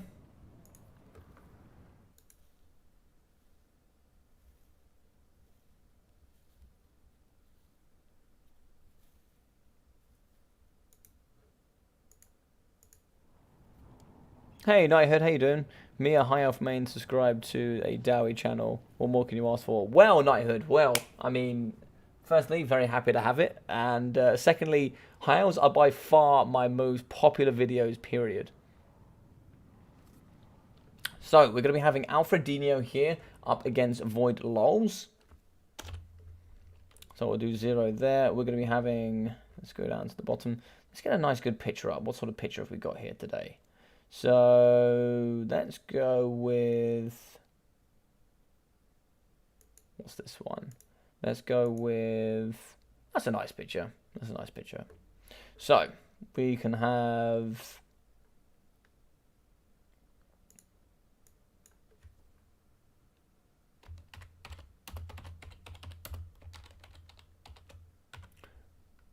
Mr. Oh, that's all in caps for some reason. Mr. Void Lols, and then we can have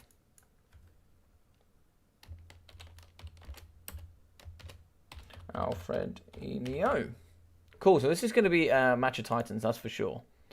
Both of these two practice a lot, so it should be interesting to see what sort of strats we're going to come out here today with. Certainly going to learn a thing or two myself as well, I'm sure, as we always like to do here on the channel.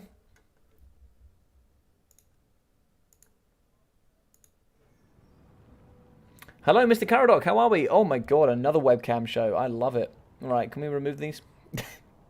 Thank you very much. Cool. I've hidden this user. Cool, they shouldn't be able to come back. Slanesh bots are out in force today, man. God damn.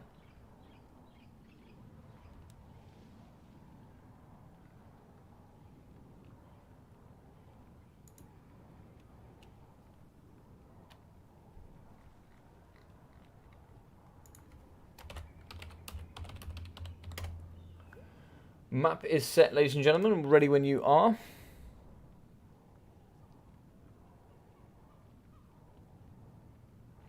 Yeah, so it's pretty close. A lot of you saying Vampire counts, and then like Dark Elves and Wood Elves are good counters, but Empire not so much. It's interesting. Well, I mean, listen, why would you want to see any cam girls when you can literally see Alfredino going up against Void Lols? Like, come on, let's be realistic here.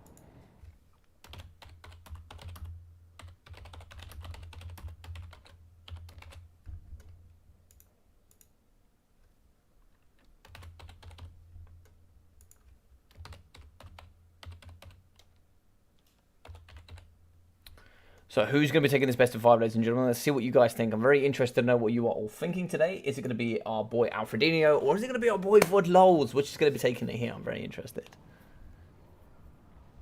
What does Cypher say? Karok shows up as soon as the Handmaiden blocker comes up. I know, it's suspect, right? It is suspect.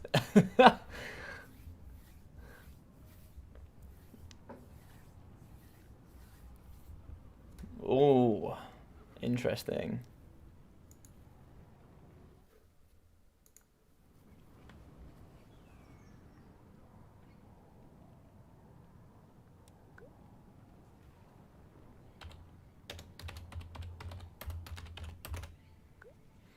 How we doing, Mr. Geese Howard? Oh, we have an Alfredino fan. I like it. Mr. Cowboy Boy. Papro, you made it pretty far. Probably wouldn't have matter who I picked. Yeah, I mean, Papro played really well today, man. He played really well. Got through to the semis and had to play up against, you know, of all people, Alfredino, you know. So, super strong performance, man. Hold your head high with that performance. Why would we have webcam girls when we've got you, you and the special streams? 100%. My special hot tub streams on Twitch.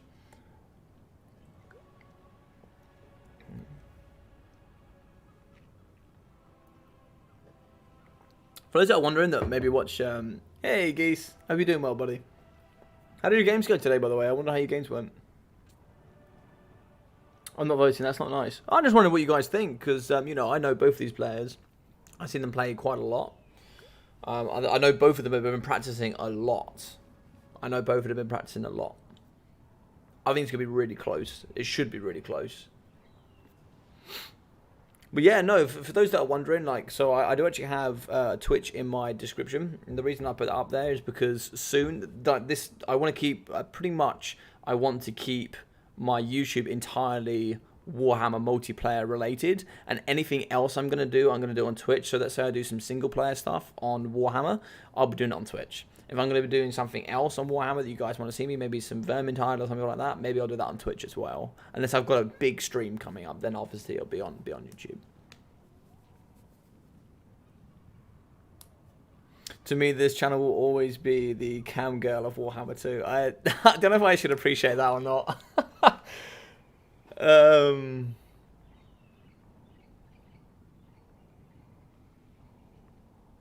I mean, yeah, I mean, it's just, you know, we have supporters, right? We have supporters, like, who are you supporting? Are you supporting Alfredino or are you supporting Void Lulz?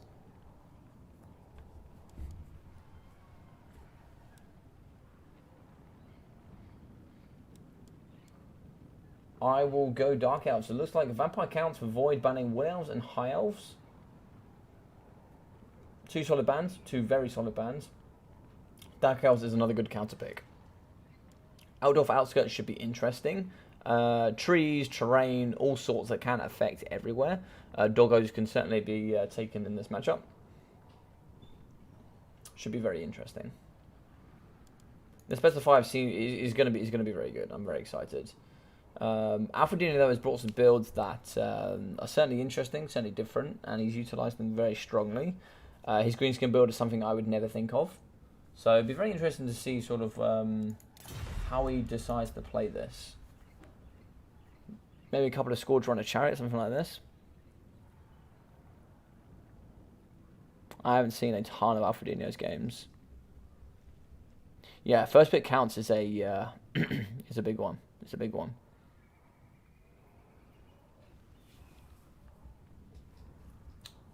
But Void Lulz is a very good Vampire count main. He's a very good player with Vampire counts. Right, there's no doubt about that. There is no doubt about that.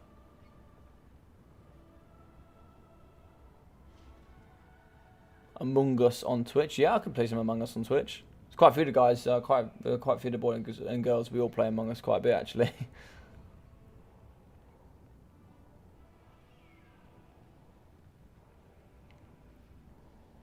Well, if you guys would like to see any other games other than Warhammer, what would you guys like to see? I know quite a lot of you have asked for Vermintide. I know a lot of you like watching my single player stuff as well. But what other things would you guys like me to watch?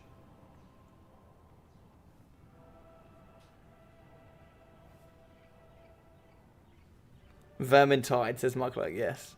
Minecraft on Twitch. I mean, I actually played a bit of Minecraft. I have a good relative understanding of Minecraft.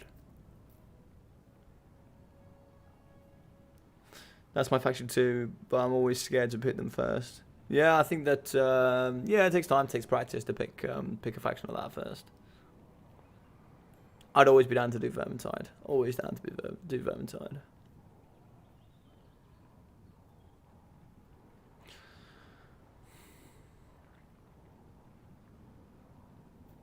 And if I was to do anything like single players, like campaigns, like would you guys want to see me do some campaigns? Would you guys like to see me roll through some quest battles? Would you guys like to see me play different games? You know, I used to play a lot of first-person shooters previously. Like, I've never played any RTS games in my life. Like, Warhammer here, Warhammer Total War. So for the last 6 months, the only thing I've ever done is, this is my first ever RTS. Never played it before.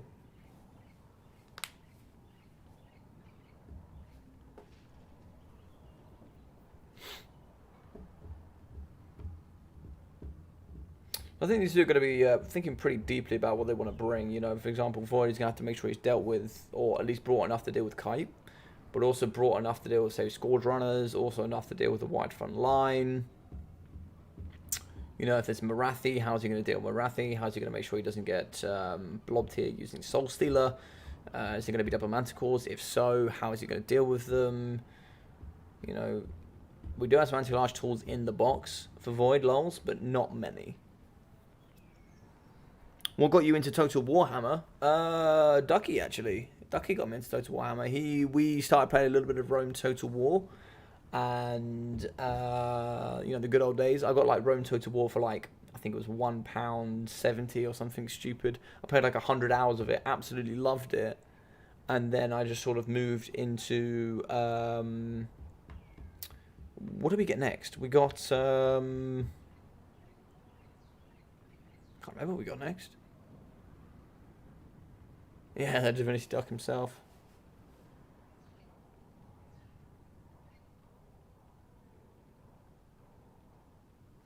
But then I think we played like maybe not too much, but we pretty much almost immediately moved on to Warhammer. Played a little bit of Warhammer. Played NACRPGs. What's a CRPG? I played an MMORPG. I played a lot of RuneScape when I was younger. A lot of RuneScape. I'm very good at RuneScape, I must admit. Very good at that. What else would I played? I played a lot of FPS games. A lot of first-person shooters. I played a lot of first-person shooters. Like, I can pretty much just pick up any FPS game and I'll do comfortably okay. The only real major one I've never really got on with is maybe... I've never always really enjoyed PUBG that much. Like, PUBG's okay, but the mechanics are a bit janky and the gameplay's not all that smooth. So, yeah. Yeah, so, like, me, Ducky, and a friend, we used to love Fortnite in the beginning. We actually played Fortnite just for a bit of banter. And, like, it was, like, really fun. And we played at the days where, like, if you could build a tower, like, if you could literally build a tower, you won. You won, like, the final circle, right? So, like, having that building, plus all, like, you know, it was free, it was gimmicky, it was fun. But it didn't last very long. You know, people then started taking it super seriously, and it became sort of, like, way too much. And then we just stopped, and we just moved on to different things. But, like, I'm loving my Apex Legends at the moment. Love Apex Legends. Really, really want to push through to Apex Predator, like, in the top ranking. But I just haven't got there yet. Masters is the highest I've got so far.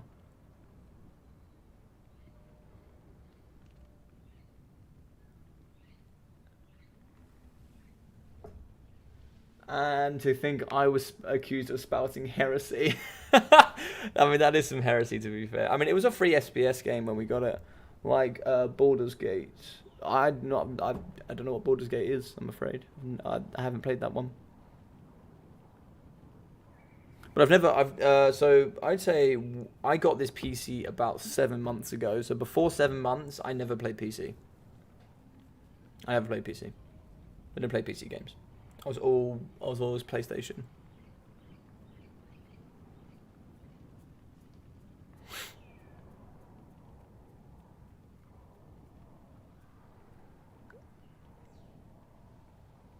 Alright, let's hope both are ready. Let's hop in, let's have some fun. I was sad when Titanfall 3 became Apex Legends. Why were you sad about that? Apex Legends is sick, man. Border Gates came out in the 90s. Oh, okay. I probably wouldn't have played it then. More than likely, I would have thought. Alright, so Alfredinho against Void in the first game. Let's get it going. Super excited between these two. Who's going to win? I honestly, I don't know. I do not know. Yeah, it's going to be super close. Both sides certainly have the talent, the quality, the practice, all the elements that come to making a good Warhammer player. They're very active in the communities. It's difficult to say, really, who's really going to pick the edge. I think it comes down to choice selection. It's going to be a little bit of dice roll due to army setups. And who's just going to have the better micro on the day, really, I think, from these two. I think, it's going to be that tight, I think.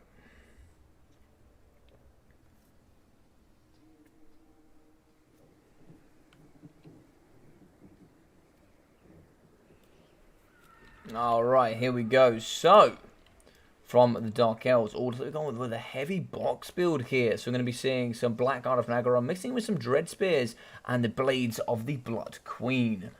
gorgeous unit here that do actually have Guardian and that Frenzy, anti-infantry and armor piercing. They are indeed. We're also going to have some Blackout Corsair Hambos and some Slanesh Harvester Doomfire Warlocks. So looks like lots of spears, lots of armor piercing here with double Blackguard and Agarond. It looks like 2 units of Hambos and the double Catholite Assassins. So the Catholite Assassins, they will both have Web of Shadows, and one here will have, yes, Assassin's Trophy. Lovely indeed. And we are going to be having Foot Marathi, so I'm sure she'll have all the good stuff. So Wand, as well as Soul Stealer, Heartrender and the Dark Sword, as well as the Enchanted Beauty, Great Arcane Conduit, and Life Leeching. Yes. Strong build. This is going to be tough to break down, I think. This is going to be tough to break down. So we've got those Zombos in the very weird line formation that Void seems to put them in. I'm not really too sure the strategical benefit here from doing this, but I'm sure maybe it's to stop big shots from coming through, perhaps. Maybe burning heads, etc. I think fire magic is normally pretty common here. But triple zombies in the front. You can see any more. Looks like not. Looks like some criticals here in the right-hand side, and they're going to be alongside a Necromancer. Necromancer is going to move, so we'll have some Graveguard Great Weapons in the back with some more zombies. So 5 zombies, looks like 2 Graveguard, 3 Graveguard Great Weapons, and the double Criticals. In the sky, we'll have some Fellbats, looks like just 1 unit, and we're also going to have the Mortis Engine. So the Mortis Engine is a gorgeous piece of equipment, which has now been moved. Okay, well, we'll focus here on the Necromancer. Necromancer will have the Forbidden Rod, Scholar Shielding, a Gate in the Gash, as well as the Master of the Dead, and also Vigorous Mortis. Okay, we're over here. So this piece of equipment is so goddamn painful to play against sometimes. So awesome, but it comes here with Binding, the Tome, and the Corruption, as well as that Regeneration. And this is not going to be the ROR. The ROR actually comes with magic resistance, but every time I see this thing, I always think, oh, it's ethereal. But then I remember, oh yeah, it's not. Even though I feel like it should be, it's not. But yes, we have the Vampire Lord here, so he's going to have the Storm of the Night, as well as the Charm Shield, Flock of Doom, Raise the Dead, Invocation of the Heck, and Curse of the Undeath. Apologies. So Storm of the Night there is to deal with like any sort of flying entities. That'd be Marathi on her Dark Pegasus, or any sort of Manticores. So Black Knights here in the front, 1 on each side. That's going to be very good there, just charging down these nice Hambos. Yes, it should be really interesting. Balance of power, nice and even. Not going to see any of those Beastmen lopsided games, I don't think. Come on, Alfredinho, says Mr. Geese Howard. Why do people bring life leeching? Doesn't seem that good. No, so life leeching gives you more mana regen, so I'll go over it for you, mate. So that's the other one. So this one here, which is for dark magic, it improves power recharge rate for 25 seconds. The other one you're thinking about is the dark magic specific one that gives negative 15 armor for quite some time, I think, actually. But it can be helpful, but if you've only got a big spell like Soul Stealer, is it really worth it is the question. Potentially not. I like Marathi versus VC. She got an anti-blob. Yeah, she's good, man. She's very good. Marathi on foot is also interesting. So the Slanesh Harvesters, they will be having the Word of Pain, so it's negative 40 melee attack and negative accuracy, which is going to be no help here for the accuracy. But Soul Stealer also there as well. You do get a single Soul Stealer, which is quite nice, and 2 Word of Pains. You know, you can chuck Word of Pains here, you know, see if we see the Von Carstein Lord come in, we could Word of Pain him. Oh, and we also see a Vampire of Death. Okay, that's interesting. Just Spirit Leech, perhaps? Vampire of Death, just Spirit Leech, and Immortal Will. Vampire of Death, like, Immortal Will's really good. That regeneration, 624 per turn, per 13 seconds, is decent.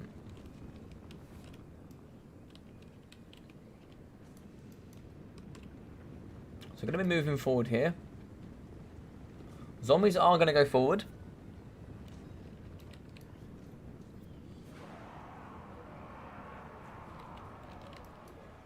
Whilst coming around the flanks, we are going to see some Black Knights in the sky, some Fellbats, and the Mortis Engine going to be moving around. We have some Direpack Wolves in the back, and that's going to be it. So the anti-large wolves, not going to be too handy here. They can maybe deal with the Slanesh Harvesters if given the choice.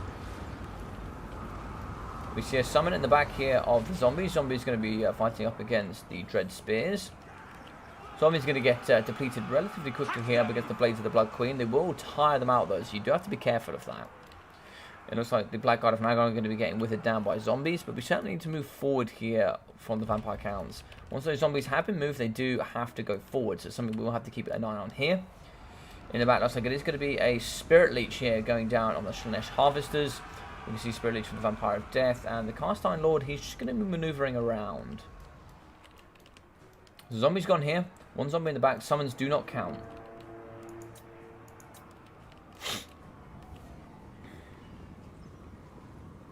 So those zombies are going to be broken. We have one unit of zombies left in the middle.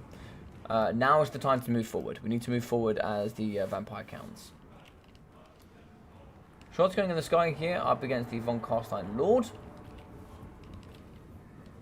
What sort of tiredness are we talking about? So still active from the Blades of the Blood Queen. I do apologise. I can't help it. Whenever I start casting, I just get super yawny. I'm not tired. I just get super yawny.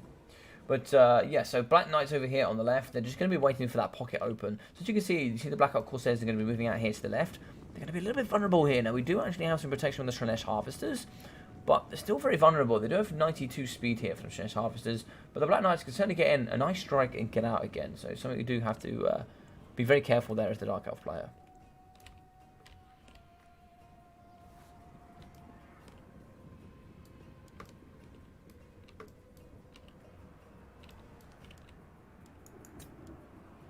Okay, well, I'm going to give this a moment. I'd like to see some more VC engagement.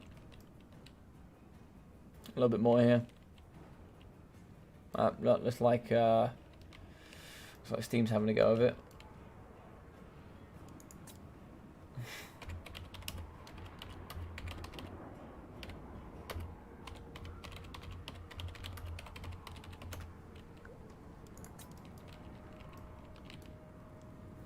Okay, so we're going to be moving forward here. It looks like we have zombies chasing. Now it looks like I have the Blades of the Blood Queen going to come forward. I just like a little bit more involvement, like not too much. Like I don't want them to pop Murderous Prowess and then run away. That's just sneaky. Yeah, so it has triggered it, unfortunately. He could really do with coming forward a little bit.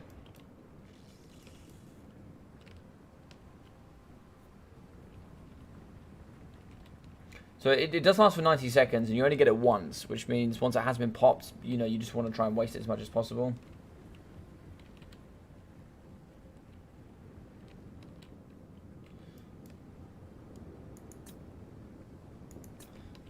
There's no way he's going to attack in the next. Okay, cool. We're just gonna call this, I think.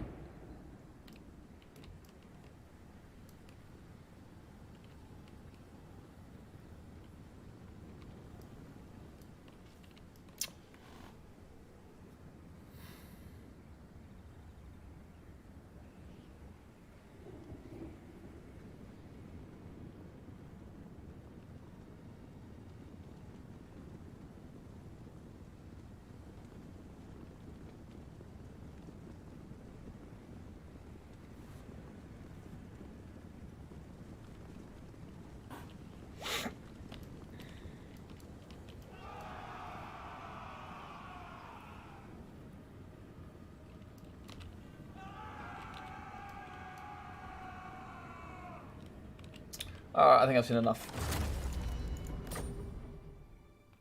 We can call it that. That's enough from me.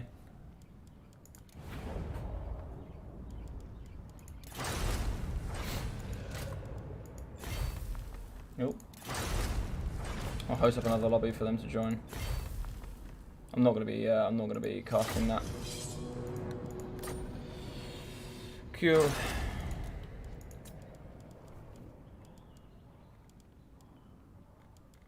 I thought it would end the game, but it didn't end the game.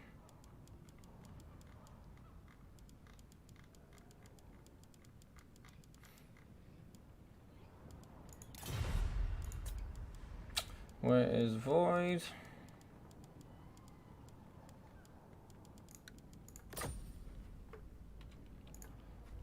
Cool, so I'm going to give a win there to Alfredinho, just not attack him. It's just as simple as that. I'm sorry, guys. I know a lot of you might not agree with that, but that's the rules. You've got to attack, and you can't just pop that ability there and run away.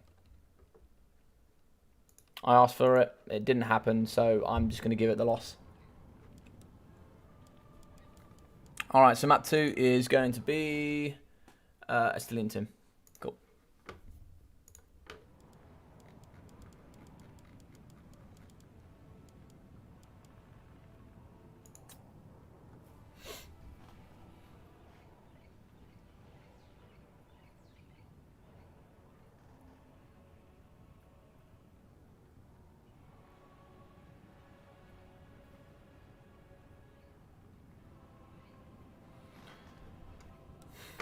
So let me just message both of them.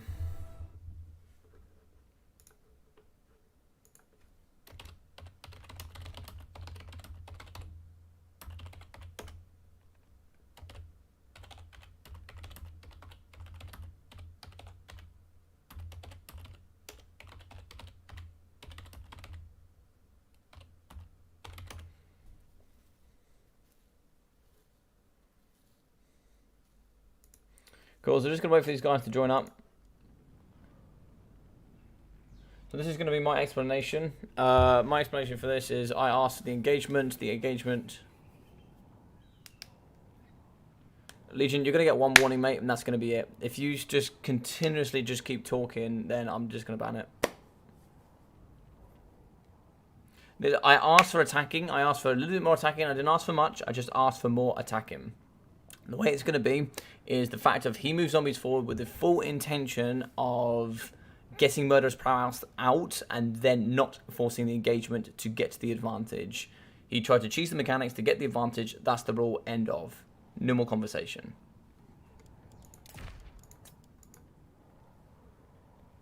Now, two of them can either decide to play play game 2 or not play at all. It's up to them.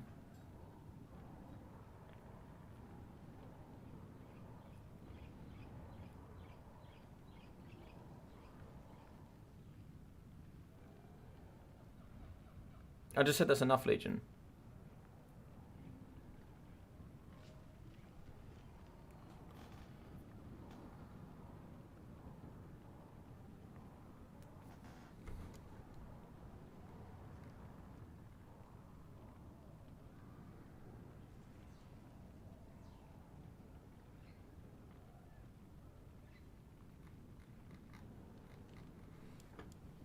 So it looks like they're still going to be fighting, but I'm just going to... I don't know if anybody here can get hold of Zypher. I don't know if you can jump over and get hold of him.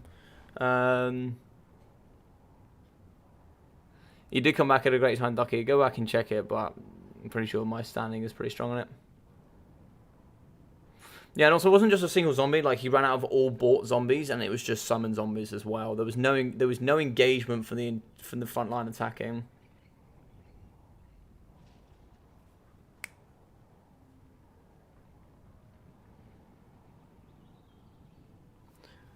There's nothing wrong with getting Murderous Prowess. He could have just sent the zombies, not one by one every minute. I tried to end the game, but I can't end the game. I don't have the power to end the game. One of them has to enter the game.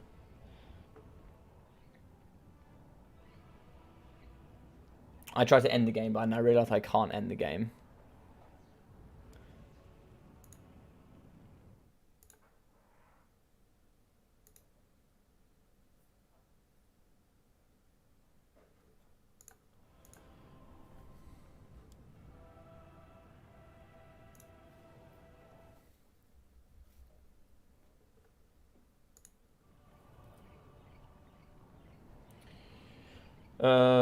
Alfredino, can 1 second.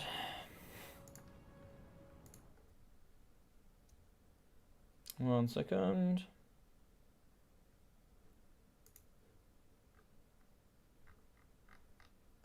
Zyver, can you jump in the ODM chat and just tell him to leave and join up on me?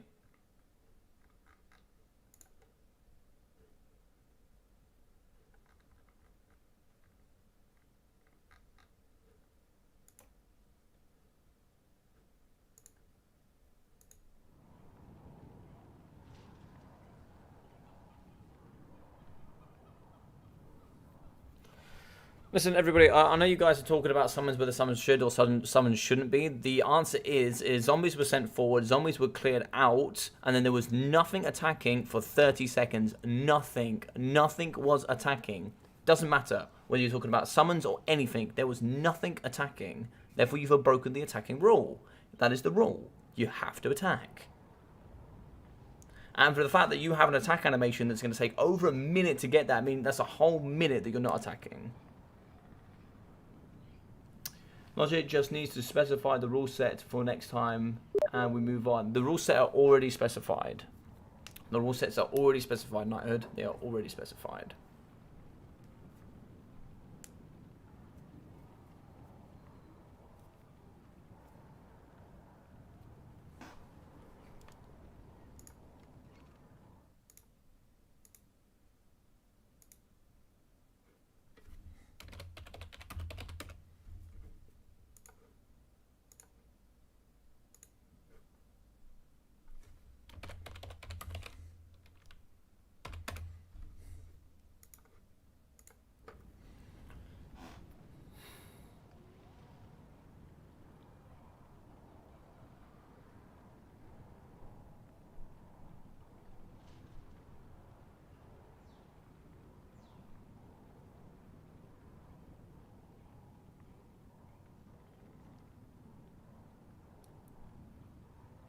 Yes, there's a timer at the top of the screen, Vladimir.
Okay, well, it'll appear that Alfredino won anyway, so it doesn't matter. Either way, he won, so...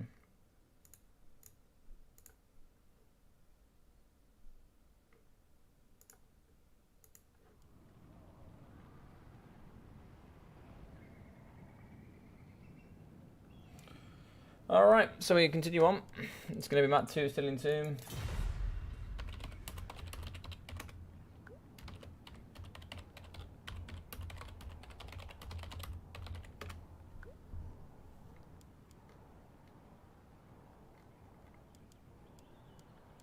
I asked for it here, guys. I asked for more involvement, and there was no involvement when I asked for it. So that's as simple as it is.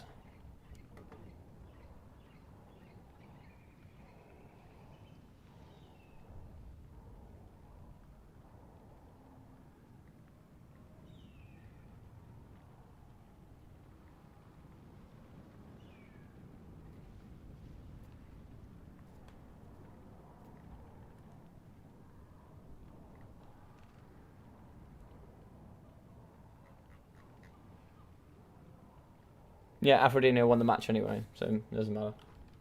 So we just move on.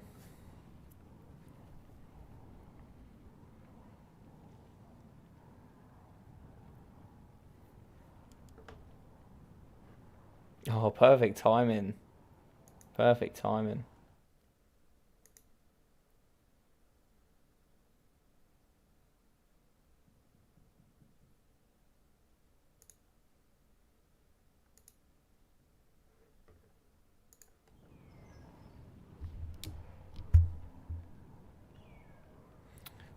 Awesome stuff.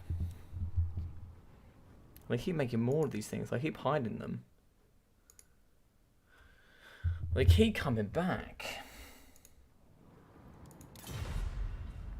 I got Beastman, Ban, Vampire Coast, and Dark Elves. Okay, good stuff. We move on. Mate, Slanesh is in force today. Absolutely destroying my game.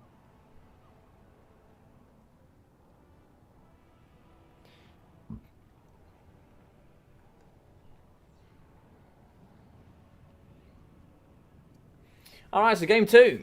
Game 2 indeed. So it looks like we're going to be having Beastmen up against anything but Dark Elves and Vampire Pirates. It's a good counter here. So what else could be seen? What else could be seen? That's for sure.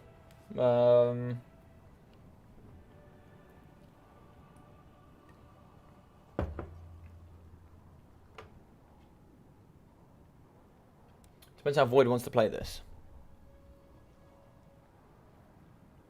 Slanesh is trying to get in on that good stuff, man. She's trying to feed itself, you know.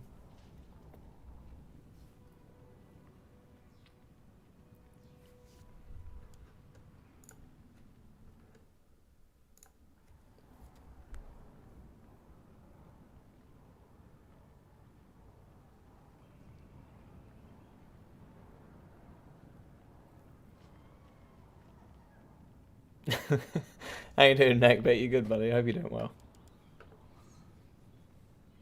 Alright, looks like it's going to be Wood Elves for Void. Okay, so pretty sound stuff here. Build could be very interesting. Zoes do pretty well up against Chariots.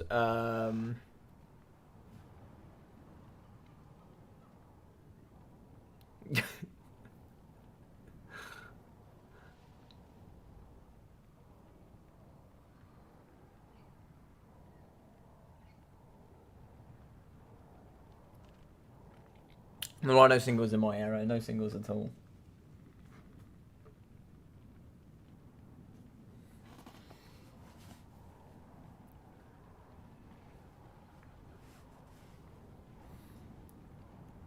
I'm more into Grandma, says Cowboy Bomb. You do you, bro. You do you. You do what you gotta do, man. You do what you gotta do. Mate, Araby, if they bring Araby actually into Warhammer 3, I don't know, bro. They're gonna have to do some major reskin on that thing. Yo, what's up, Icefire? How you doing, buddy? Hope you're doing well.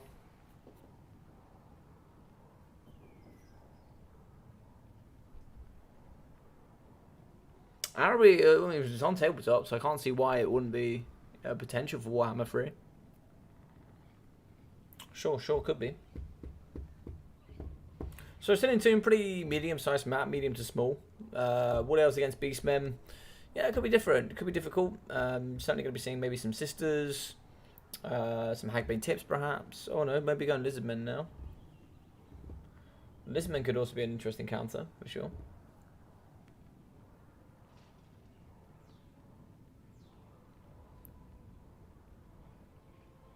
There was an argument and I wasn't involved. There was. But it's been solved now. It's been solved. It has been solved. It has been finished.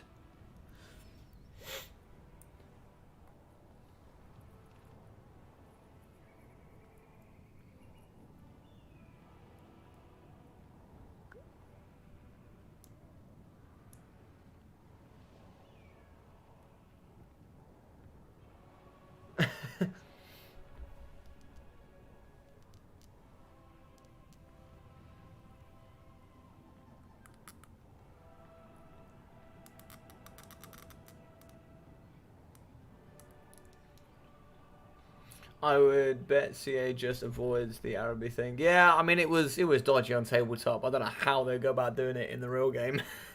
it was dodgy. Yeah, it might be best. It might be best.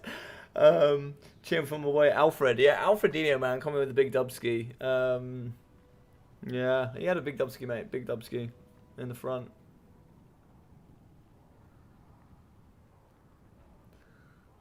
Unless they rework the whole thing, 100%, man. They're gonna have to rework everything in Araby. It was questionable to say the least. Do you know when it came out, Ducky? Do you know when Warhammer came out? Was it like, I don't actually know when Warhammer came out. Was it like 80s, 90s? But it was hella questionable.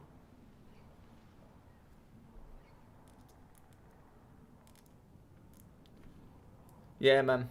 Same thing happened between Icepower. Same thing happened between what happened between you and him. and the rules weren't abided to, so I just gave Alfredino the win.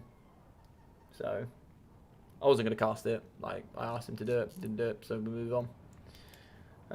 Void got himself, yeah. It was super effective.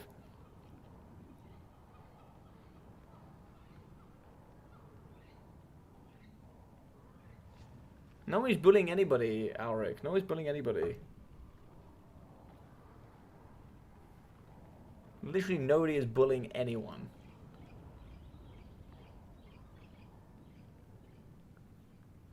Warhammer came out before the dawn before the dawn of time. Warhammer was here before us. When we were born into the world, there was already Warhammer figurines everywhere. Perfectly painted, perfectly sculptured. They were crafted by pure champions of the realm.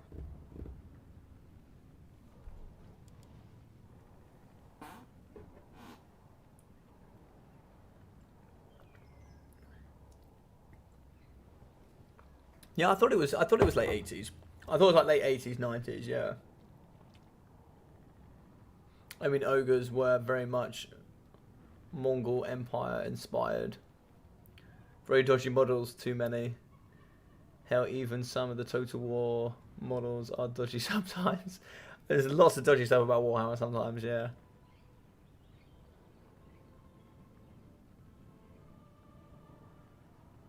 Alright, that's enough of that, Katam. That's enough. That's enough. That's enough. Goblins will be cool. Goblins. How's the tournament going today? I'm late. No worries, Shog. Yeah, it's going really well, buddy. We're in the final right now. 1-0 to Alfredino. It's been a close contest so far. We had Dark Elves and Vampire Counts first, with a win here for Alfredino with the Dark Elves. So it should be interesting to see what's going forward. You've missed some big games, my friend. You've missed some big games, but I hope you're doing well today. Hope you're doing well.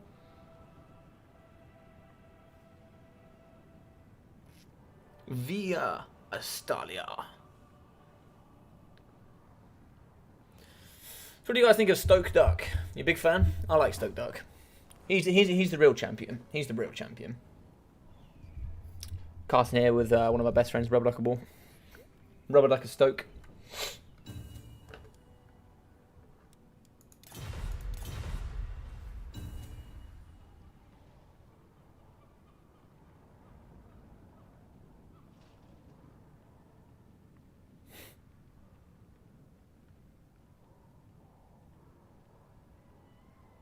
Atili is bad. What do you say, Sweet? Perfectly sculpted. Looks like an old Slan model. Yeah, the Slans love their toilet chairs, man. Who actually paints figurines? Anybody paint figurines? Hands up. Hands up. Oh, here's a question for you guys. Here's a question for you, absolute scribes.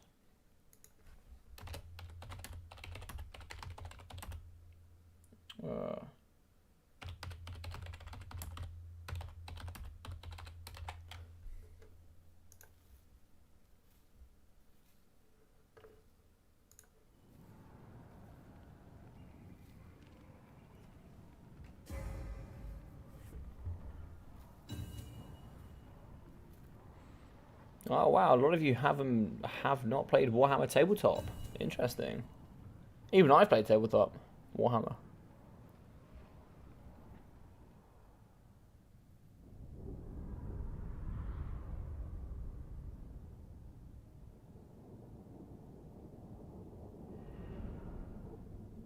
Oh, Muckluck coming through with a big statement here in the chat. Big statement. I don't know about that, man.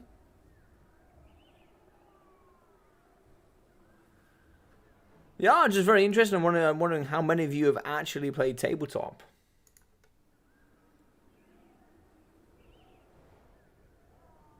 Yeah, that's a hot take, man. That's a hot take.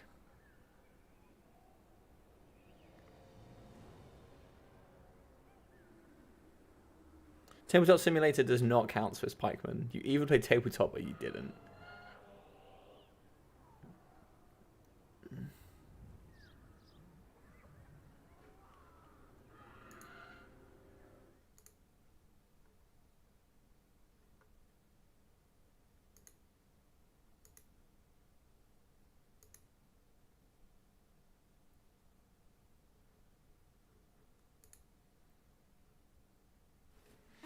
Alright, so it looks like we're going to be swinging in here. Me and the Rubber Duck of War, we're going to be getting in. Let's get Stoke Duck in. Come on. Come on, Ducky. Let's go. Ooh, okay. So, double Goblins from Alfredino for the anti-large and armor piercing. The double Manticores in the sky for that terror. In the back, we're going to see 2 of the Tuskor chariots and the Great Shaman of Wild. So, here, the Tuskor chariots, sorry, Great Shaman over here in the trees. He's going to have Traitor Kin, Skull of Shielding, Arcane Conduit, and, oh, Distorted Reality. Very nice. Don't normally take Distorted Reality, but it looks quite decent. But 3 units of the Centaur Throwing Axes make that 4. 4 Throwing Axes, and a pretty cheap and not very cheerful front line. So, Ungol Spearman here, 1, 2, 3, 4, with the double Ungol Herds here. So, ooh, for the Lizards, we're going to be seeing 4 of the Chameleon Skinks in the front here from Void Lulls. We're also going to be seeing some Cold One Riders for the armor-piercing shock cavalry in the back. Now, if anybody does know about Void Lulls, you know that he's got very good micro. But so does Alfredino, but I'd like to see he's going to be a bit of a micro off here, I think. Skin Cohort, Souls Warriors with shields in the middle here. It looks like 3 units of those bad boys. Some more Skin Cohorts indeed. We are going to have a Basilodon solar engine for those shots. And flying high in the sky is Tehenowin. Tehenowin here will be having his summons Transformation of Gadon, Amber Spears, Arcane Conduit, and Stand Your Ground. Quite a few Javos as well, so we do have to be careful. Lots of cav, lots of micro needed here, especially from the side here of the Lizard Men. It's going to be a bit of a micro off here. I'm very excited. Very good both sides here on the micro. Very good indeed.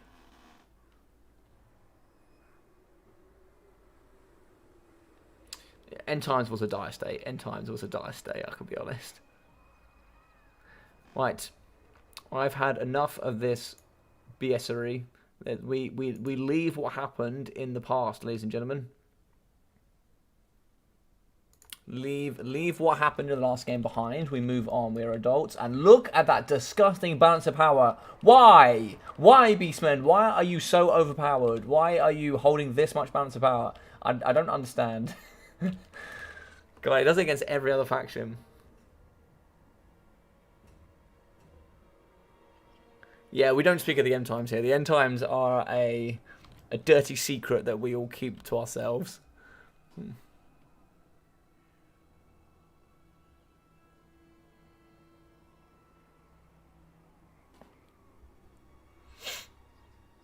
Alrighty. Oh, hang on. Oh, ready, good luck, have fun. Good, like to see that there. From both sides. Let's get it crack-a-lacking.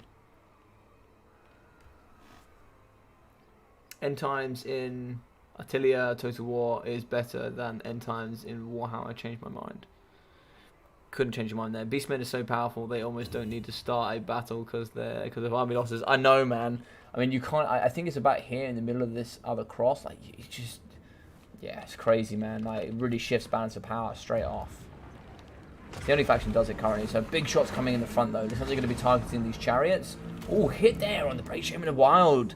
Nice shots there from the Basilodon Solar Engine. 360 no-scope coming out of him. He's just absolutely destroying that front line. So they're still going to be cutting here with the Chameleon Skinks. They're going to be shooting pretty hard here into the shielded Ungol herds. And we shielded here, shielded Ungol Spearmen as well. But the Centaur Throwing Axes, we need to get around the flanks and do some good work. They are going to be faster here than the Feral Cold ones. But Feral Cold ones are very susceptible to rampaging. Very, very easily as well. Good armor, but they are very susceptible to rampaging. Ooh, big shots here going up against the Great Brave Shaman of Wild. Big shots here from the Basilodon. Tehenowin's in the sky, Arcane Conduit going down. And looks like the Skinks have been caught up here by the Centaur Throwing Axes. Gorbals are in the middle as well. Gorbals going to be fighting up against the Basilodon Solar Engine. In go the Manticores as well. Loads of armor piercing, loads of weapon strength here up against the big boy himself. I don't know if he's going to be able to hold here. He's certainly going to be Hodor right here for sure.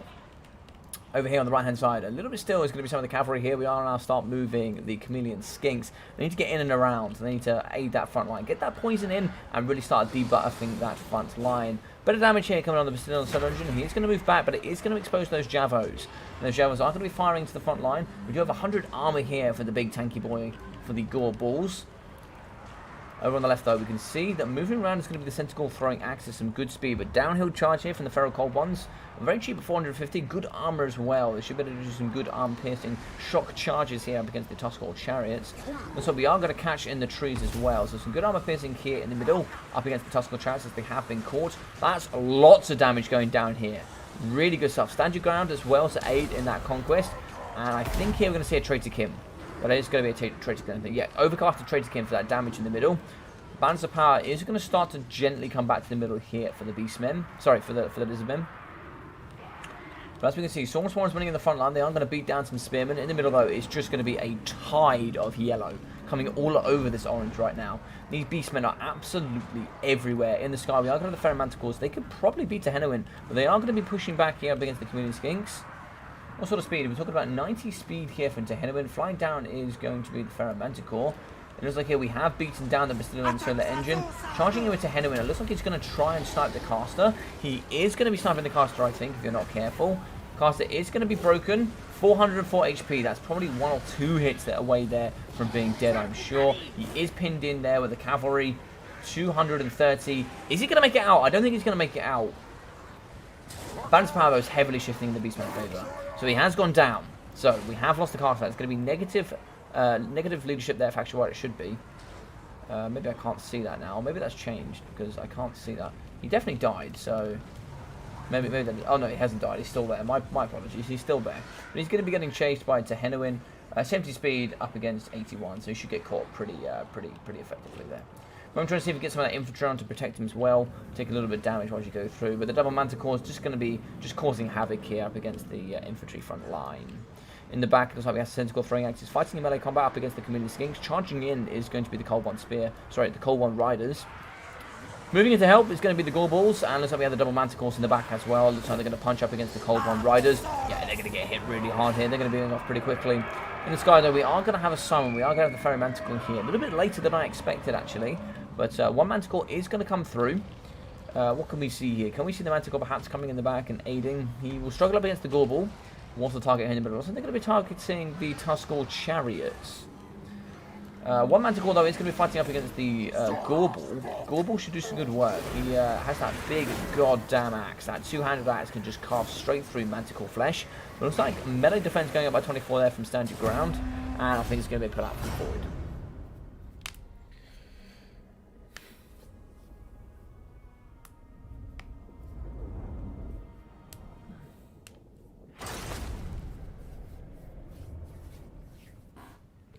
God damn, that was a quick one there. That was some really good push there from Alfredinho. 588 for the Break Shame in the Wild. Really well targeted at the beginning here from the Bastillon Solar Engine, but it allowed here the double Gorbals to get in the back. 531, 458 here from the Gorbals with 102, 385, 71, and 118 for the Ungor Herds, with 118 and also 267 for the Ungor Spear Herds. 1,067 for the Tuscarl Chariots, 941 here for the Tuscarl Chariots, with 660, 750, 850, 580, and 620 for the Centaur Throwing Axes. 522 and 670 here from the Ferromanticores. So yeah, good overall damage for the entirety of the force. Frontline got crumped a little bit, but you kind of expect that against Lizardmen. So 626 here for Tehenoin. 258 and 37 here for the Skink cohorts, 680, 412 and 143 kills for 475 here for the Source Warrior Shields. 264 for the Javelins, with 366, 256, 385 and 571 for the Chameleon Skinks, with 196 here for the Feral Cold Ones, and from the Cold One Riders, 504, 78 and 350, with 900 here for the Bastillon Solar Engines. Yeah, pretty convincing there. So we can move on here to the next game, which is going to be on Summer Song. Summer Song, a very nice map. I do like Summer Song, actually.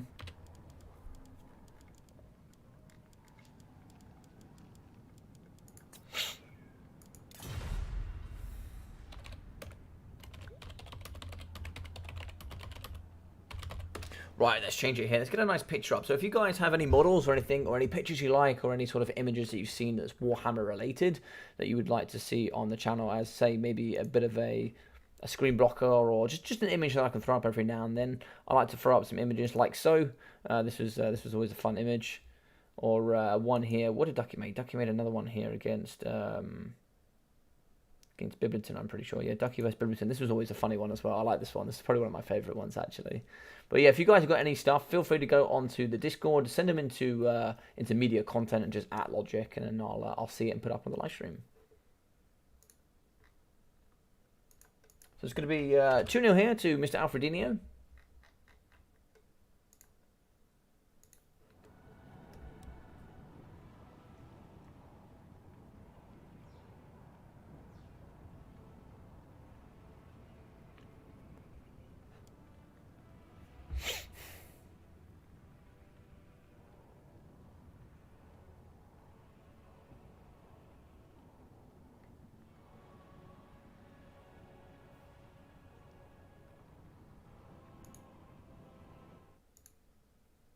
All right.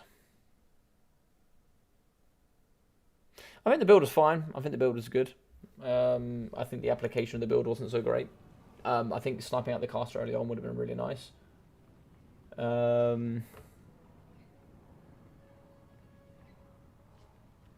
Yeah, it is a cool screen blocker, right? It is a cool screen blocker. I had a best of 3 with Bibrington up against Ducky at some point.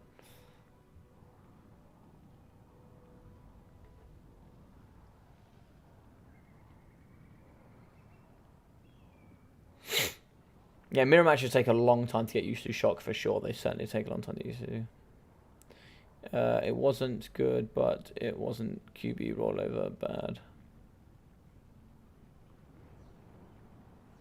You know, Beastman or OP when a player congrats you. High elf win with.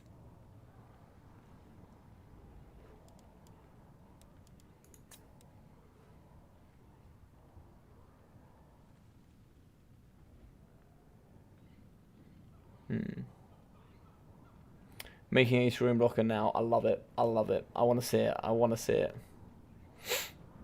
The current mods only ban a...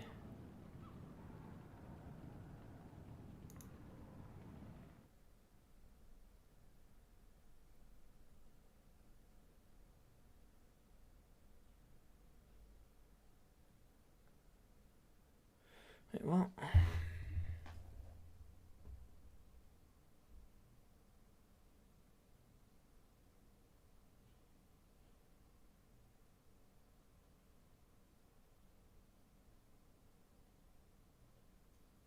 Oh, yeah, maybe that.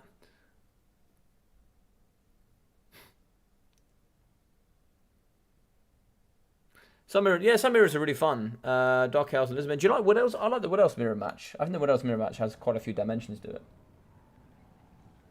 Vampire ban, Vampire counts, and High Elves.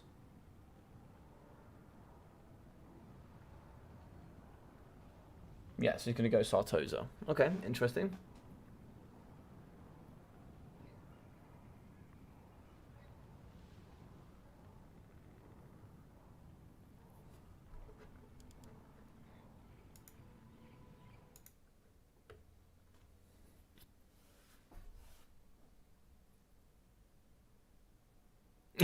VC mirror is perfection. I don't know about that. That's hella questionable. That is hella questionable. Oh, yes. Oh, yes. Let's get this one on then. Let's get this one on. I like this. Right, I need to...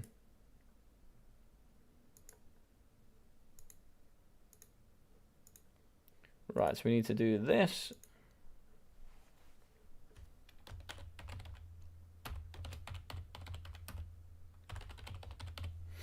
Alright, let's do that. We can save that, smash that there. Do this. We can then remove that, and then we can implement this with an image.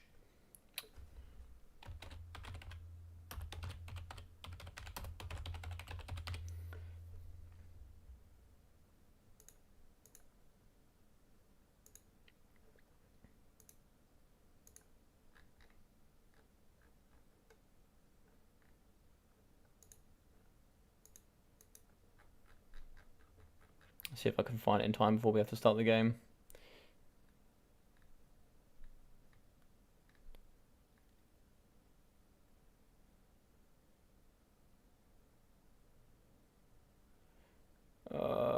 Which one is it?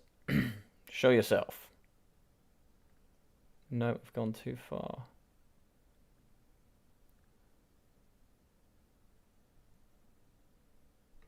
There we go.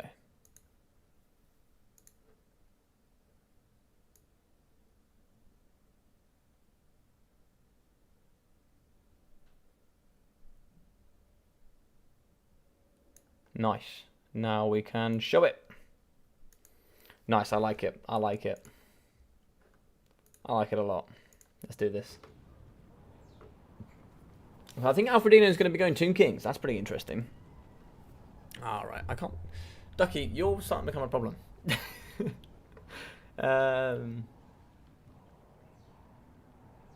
They go super extreme. I didn't see what we said about Wood Elves. What did you say about Wood Elves? Emperor Mirror is basically just handgun spam with Burning Head. Yeah, fair enough. Wood Elf Mirror is horrid, methinks. I think you normally see like you can see like a mixture of cav riders and yeah, like normally like I think what you normally see is a mixture of cav and you see a mixture of range with like spellcasters.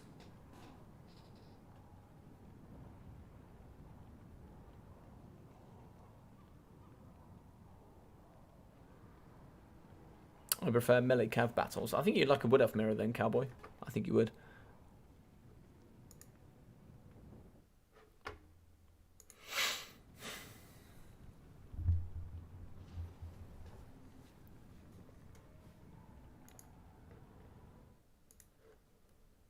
Alright, we have some more.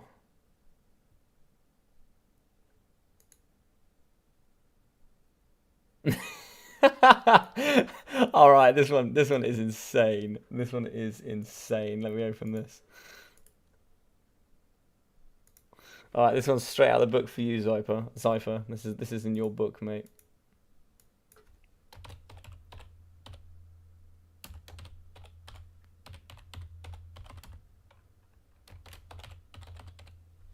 Alright, I like it, it's gorgeous. It is everything I want it to be and more.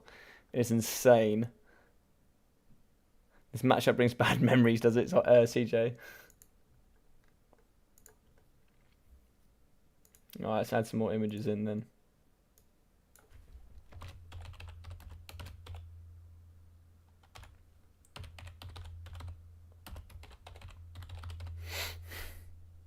Alright, we've got to find it now. My infinite amount of pictures. There it is.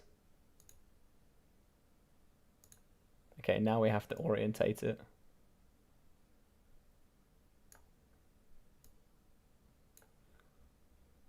Nice, we lock that.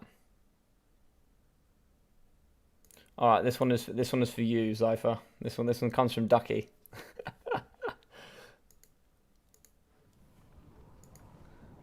I'll go TK. Never mind.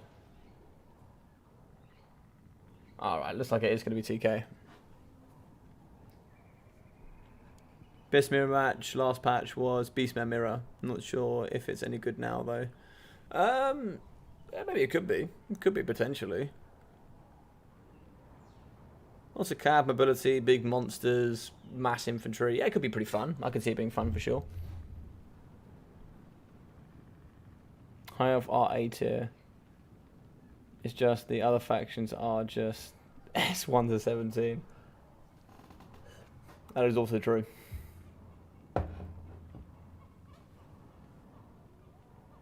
And that's why we don't like ducks. It's an amazing screen blocker, right? What a screen blocker. Yeah, I mean 100% like 100% that Zypher is an Ice Power fanboy. But that's okay, you know. Ice Power's a great player and a great guy, like, you know. If you're gonna simp over somebody, why not be Ice Power?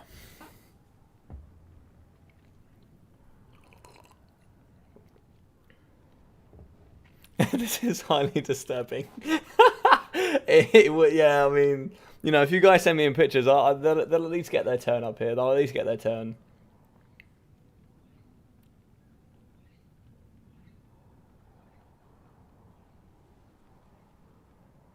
The Scream Locker is offensive. Mate, the Scream Locker is hilarious. I love it. But yeah, if you guys want to send any Scream Lockers in, please, on media content, just shove them in. And, you know, just keep them, like, Warhammer related. And it's, you know, it's pretty good. Oh, there's quite a few in here.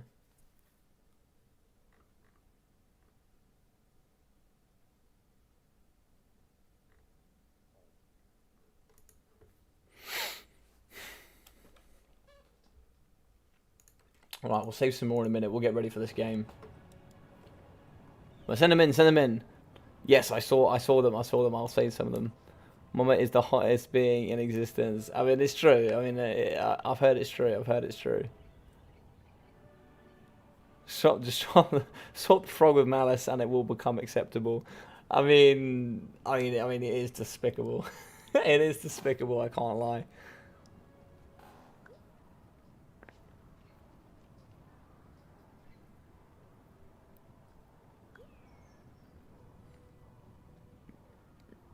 I am fanboys of many killing smalls. I mean, I appreciate that. I appreciate that.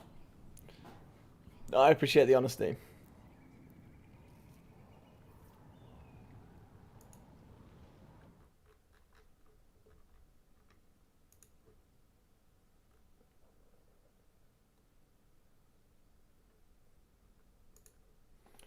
Alrighty.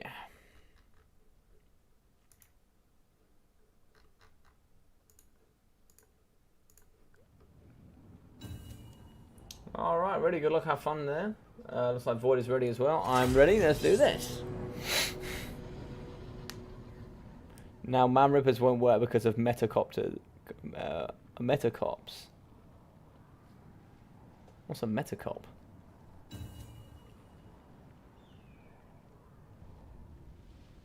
I mean, Warhammer related and not taken off Rule 34 or whatever, cause I'm pretty sure you could Google something and truly horrifying if you wanted to. Yeah, I'm sure you could, but if it was truly horrifying, I think I'd remove it from the Discord. But yeah, send in all your Scream Blockers, send them all in, we'll try and get some more. And try and get some done before the end of this, before the end of the stream. So we're going to be going into Game 3 here. It will be Void Lulz up against Mr. ODM Aldifrino.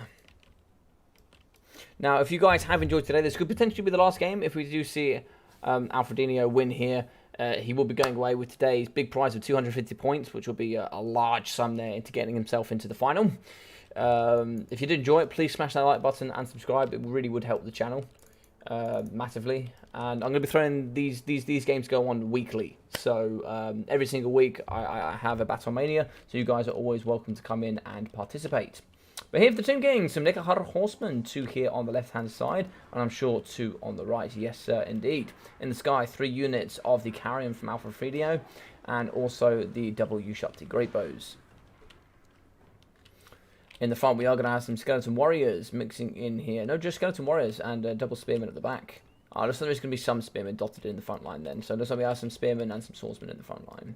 And then we are going to have the double Skeleton Chariots in the back with Ark in the black. Now, is he going to be on horse? Yes, he's going to be on horse. So one of the best Spirit Leeches in the game. We are going to see him with the Tomb Blade of Arkan, as well as the Staff of Nagat, the Liber Mortis, Spirit Leech, aspect of the Dread Knight, and the Curse. So quite a such a cav heavy and centric build here. So here for the Vampire counts, we're going to be seeing Mongols in the front. Lots of Mongols. 4 units of Mongols, as well as some more Scurvy Dogs. 4 units of Scurvy Dogs. And in the back, we're going to be seeing some Sirens. 4 units of Sirens. And here we're going to be seeing some Zombie Pirate Deckhand mobs in the front. So Deckhand mobs alongside the Vampire Fleet Captain of Vampires with the pole arm. So anti-large and armor piercing. No pistol today. Very interesting build. This could be really good, or this could get absolutely rolled. I don't know which way this is going to go, but I'm super excited for this. This is not a build I have seen before. This could be really interesting.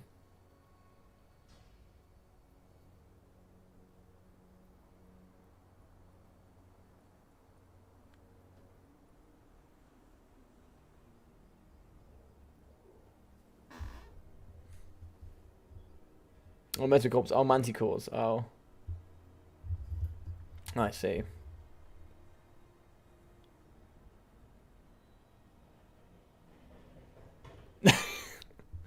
You behave, Cowboy Bob. You behave.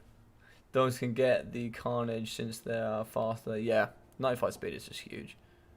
To be fair, though, 2K are fairly narrow faction in terms of possibilities. So I wouldn't be surprised if we both come to a similar conclusion. Yeah, that is also possible, right? You know, a lot of people might go, oh, I think that's my build, but essentially, you know, you and somebody else might have a very similar thought process in creation of that build.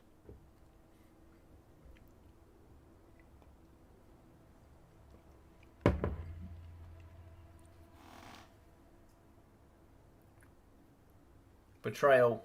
Betrayal, Omen. Nobody wants the Bony Boys. Alright, so we've got the Bony Boys. Alright, so it looks like we have a Bony Boy fan here. Hey, For Poland, how you doing, buddy? Hope you're doing well. Nice to see you here. How did your games go today? I saw that you came up against Verktenect, I think. I'll never be able to pronounce that properly, but I'm sure you came up against him first. I don't know how your games went. So moving forward here, as the TK, it's quite the wide force here. You're going to have lots of Mongols, anti-infantry, armor piercing. And you're also going to be having some zombie pirate decker mobs with some sirens mixing in. It could be quite difficult. We do have your Shopti Great Bows to overwhelm as well. Your Shopti Great Bows here, I think they're going to be firing into the Mongols. When you start seeing these scurvy dogs get around the back, they will trade effectively here up against Necromancer Horsemen. What are we sort of looking at as a pack? 45 up against 60 models can be relatively difficult. Mongols as well, they're not slow, 45 speeds. They should be able to aid and catch here. Skeleton Warriors, 28 speeds. They're pretty slow. It's talking Dowie speed here, you know. So nothing too fast. So Doggos are going to move through into the back line here. They're going to start moving around the sides. We're going to try and see if we can just sort of screen them out here using the Skeleton Necromancer Warriors. Sirens darting back and forth. I think it's a little bit hard here to try and... I think here for the Vampires, they don't want to particularly... They don't particularly want to have a full engagement at the front. They want a bit of wrap around the flanks and shut down the Shopti Great Bow, and then there's potential, I think. A summon here in the front of the zombie pirate deckhand mobs. Maybe try and stop the skeleton chariots and just pushing through and pushing all over the Vampire Fleet Captain with the polearm. In the back, we are going to see the Carrion. And it's quite nice to see a no-gun build here from the Vampires.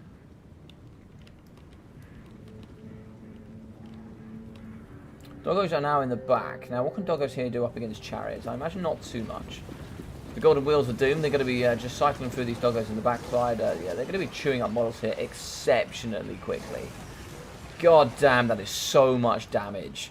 Those Scurvy Dogs got absolutely decimated in this backside, but you can move the Doggers now in and around and maybe try and see if we can shut down this Shopti Great Bow. One is already in doing some damage. That's some really nice work there from Void. In the front, though, we are going to be treating back here with Ark in the Black and also some Necromancer Horsemen. Try and see if we can remove those Doggos. Spears moving in from the skeletons here, and we are now going to start getting in some skeleton chariots. This is where the front line needs to come forward and now start overwhelming the Tomb Kings. And a good push here from Void Lords indeed. Coming around the flanks and pushing in here with the Mongols and also the Siren support. A little bit slow, though, is going to be the zombie pirate deckhand mobs. They're going to be a little bit slow here. What are we talking? We're sort of talking 23 speed. Yeah, it's pretty slow. It's pretty damn slow. So the Vampire Fleet Captain, he's going to move in with that pole. I'm trying to see if he can slap up certain chariot models. Try and get a model at a time if he possibly can. But a nice summon in the back here of the zombie pirate deckhand mobs. Now they'll slowly push here. So we should be able to pin him in using the skeletons, and that'll allow here the turn and burn of the Shopti Great Bow. See if we can get some nice big hits here up against the Vampire Fleet Captain, or maybe just try to shoot here up against the Mongols. Sirens pushing through with the Mongols. They're just ripping apart the Skeleton Warriors here in the front line, doing some pretty good work there indeed. Mongols going to be a little bit faster as well. They're going to only have double the speed, so they should be able to push to the back relatively effectively here and start really putting some pressure on the Shopti Great Bow. Ark in the Black, I haven't seen too many Spirit Leeches out of him yet so far, I don't think. Pushing back here, it looks like the Scurvy Dogs. They are going to be a little bit low on leadership there, they are going to be crumbling. They cannot afford to stand still, though, is the question. The Necromancer Horsemen are going to be catching, the other unit are going to go down. And it's like we are going to be getting that Realm of the Ushakti 3, or should be sorry, Realm of the Souls 3 for that 336 healing, and then we should be getting the Realm of Ushakti summon in very soon. So where are the Realm of Ushakti going to come in is the question. Now where do we really need support? Now we do have some very healthy Mongols over here on the right. Left hand side looks like it's relatively holding its own, so it's just sort of this right hand side here is looking very weak. We can sort of do a bit of bolster there in the front line. As you can see, those chariots are really going to be struggling in the front here. We have some Mongols doing some good AP damage, as well as the Sirens as well. Given that -9 melee attack from Charmed is, yeah, it's very helpful here on a map-wide sort of frontline push. Not too much magic damage as well. So we got Spirit Leech. It looks like here we're going to be targeting the Mongols in the back. Spirit Leech going down. We are going to have in combat the Ushakti Greatbows and the Nekahara Horsemen. We have removed those pretty effectively as well, I might add. In the back though, it looks like with the Vampire Fleet Captain, 38 speed for him, so he should be able to keep up pretty well with the rest. But now he's going to get pushed by the Nekahara Horsemen, putting him in place again. This is just a game of push and hold, summon, and try and put pressure. And it's a great game of just really excellent micromanagement. Vampire Fleet Captain's very healthy though. Wand of Jet going down just to increase that mana there, but it is going to get plus 30 seconds of that charge rate for all spells. So it means you're not going to see any of those summons for quite a while there. In the back though, we are still going to be shooting here with the Ushakti Greatbows. I think the primary target is the Vampire Fleet Captain, it looks like. Maybe we'd like to see a little bit of addition of help here on the front line. Balance of Power is going to be pulling here in the Vampire Count favour, I believe. Yes. No, sorry, in the Tomb King favour, my bad, sorry. They swapped, didn't they? Yeah, I think with Spirit Leech here and Arkin, I don't know. We're going to be losing the Sirens very quickly. Yeah, I think this is a pretty standard win here for the Tomb Kings. This is some nice kite and pushback here with the Ushakti Greatbow, just holding with the mass infantry. Spirit Leech should kill those Sirens. The Deckhand Mobs aren't going to do too much. Nekahara Horsemen should be able to clean up over here. We still have a very healthy unit of Skeleton Chariots. 8 models is just really awesome to have for this for the Tomb Kings. So what's going down here? Liber Mortis, Aspect of the Dread Knight, imbuing that magic damage as well. That's gonna aid with the magic imbue there for the Skeleton Spearmen. They should be able to poke the Sirens pretty nicely here. Yeah, you can now see the yellow really starting to die away from the screen here. Alfredino has really cleaned up shop. You can see in the back here, we do have some Sirens in with some Zombie Pirate Deckhand Mobs. Well, we can see the Vampire Fleet Captain is really healthy. That is something scary. He is really healthy. What do we have to take care of him? We can certainly shoot him with the Ushakti Greatbow. We can also cycle charge, use some Skeleton Chariots, but Void is going to pull out.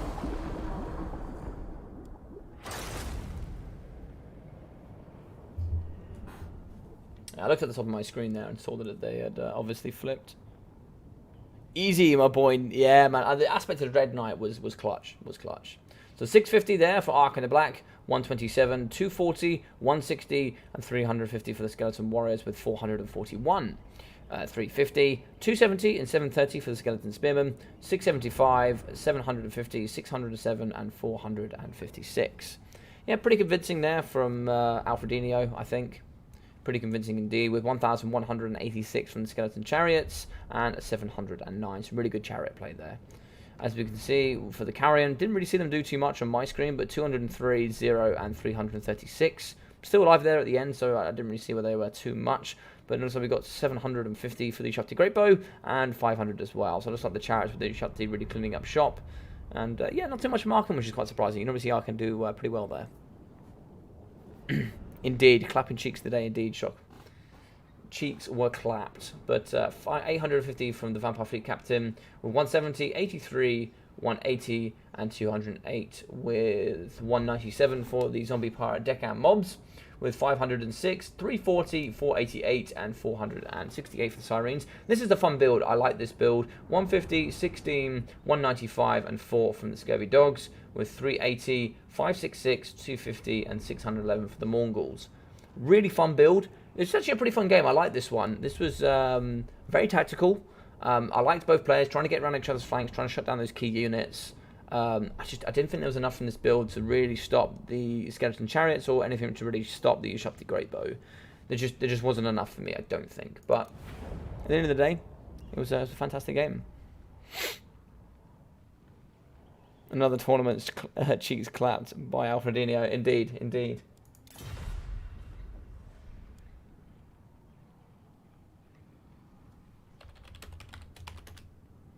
Thanks for organising the tournament. No problem at all.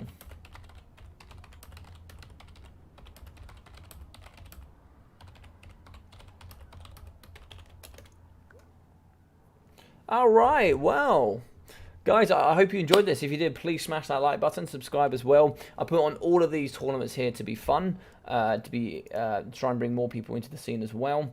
So just, you know, people can have a great time when they come home in the evening from work. You know, you can come on and play some nice competitive Warhammer, and obviously at the end there, try and win a couple of cool prizes.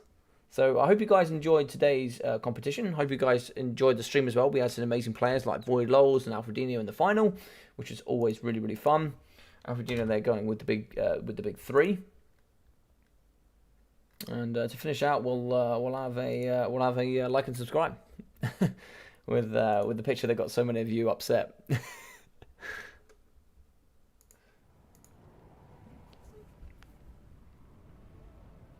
Falcon does play. Falcon does play. He memes a lot, but he has some good fun. He has some good fun. Falcon always has a good laugh, which is what's needed sometimes.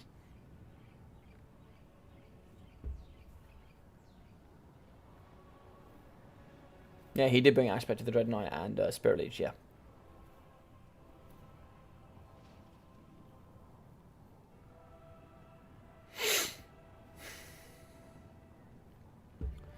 Yes, GG's indeed. Alfred is quite good, yes. He's okay, I guess. He's only one of the best players in the game. But other than that, guys, maybe like 2-3 games a week. Falcon. Yeah, he doesn't play too much. Oh, 100%. I could agree with that. Ice Power for sure. Yeah, he understands the game way better than most. Way better. He's a really, really good player. When he comes back, it's going to be scary. When he comes back, it's going to be scary, for sure. No problem at all. No problem at all. I hope you guys enjoyed the stream. I hope you guys enjoyed all of the content.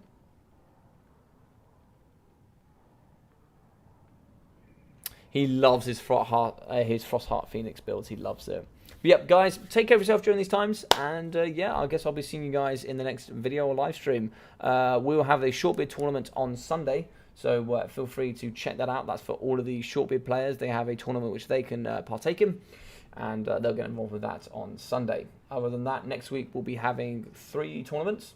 We'll be having the league starting for the shortbeards. And we'll be looking into other content as well. So feel free to join the Discord, join my Twitch as well. We'll be doing some stuff on there, and obviously all the multiplayer stuff on here. Leave all of your replays as well, so I can cast some of those during the week. And yeah, take care of yourself, and I'll see you all very soon.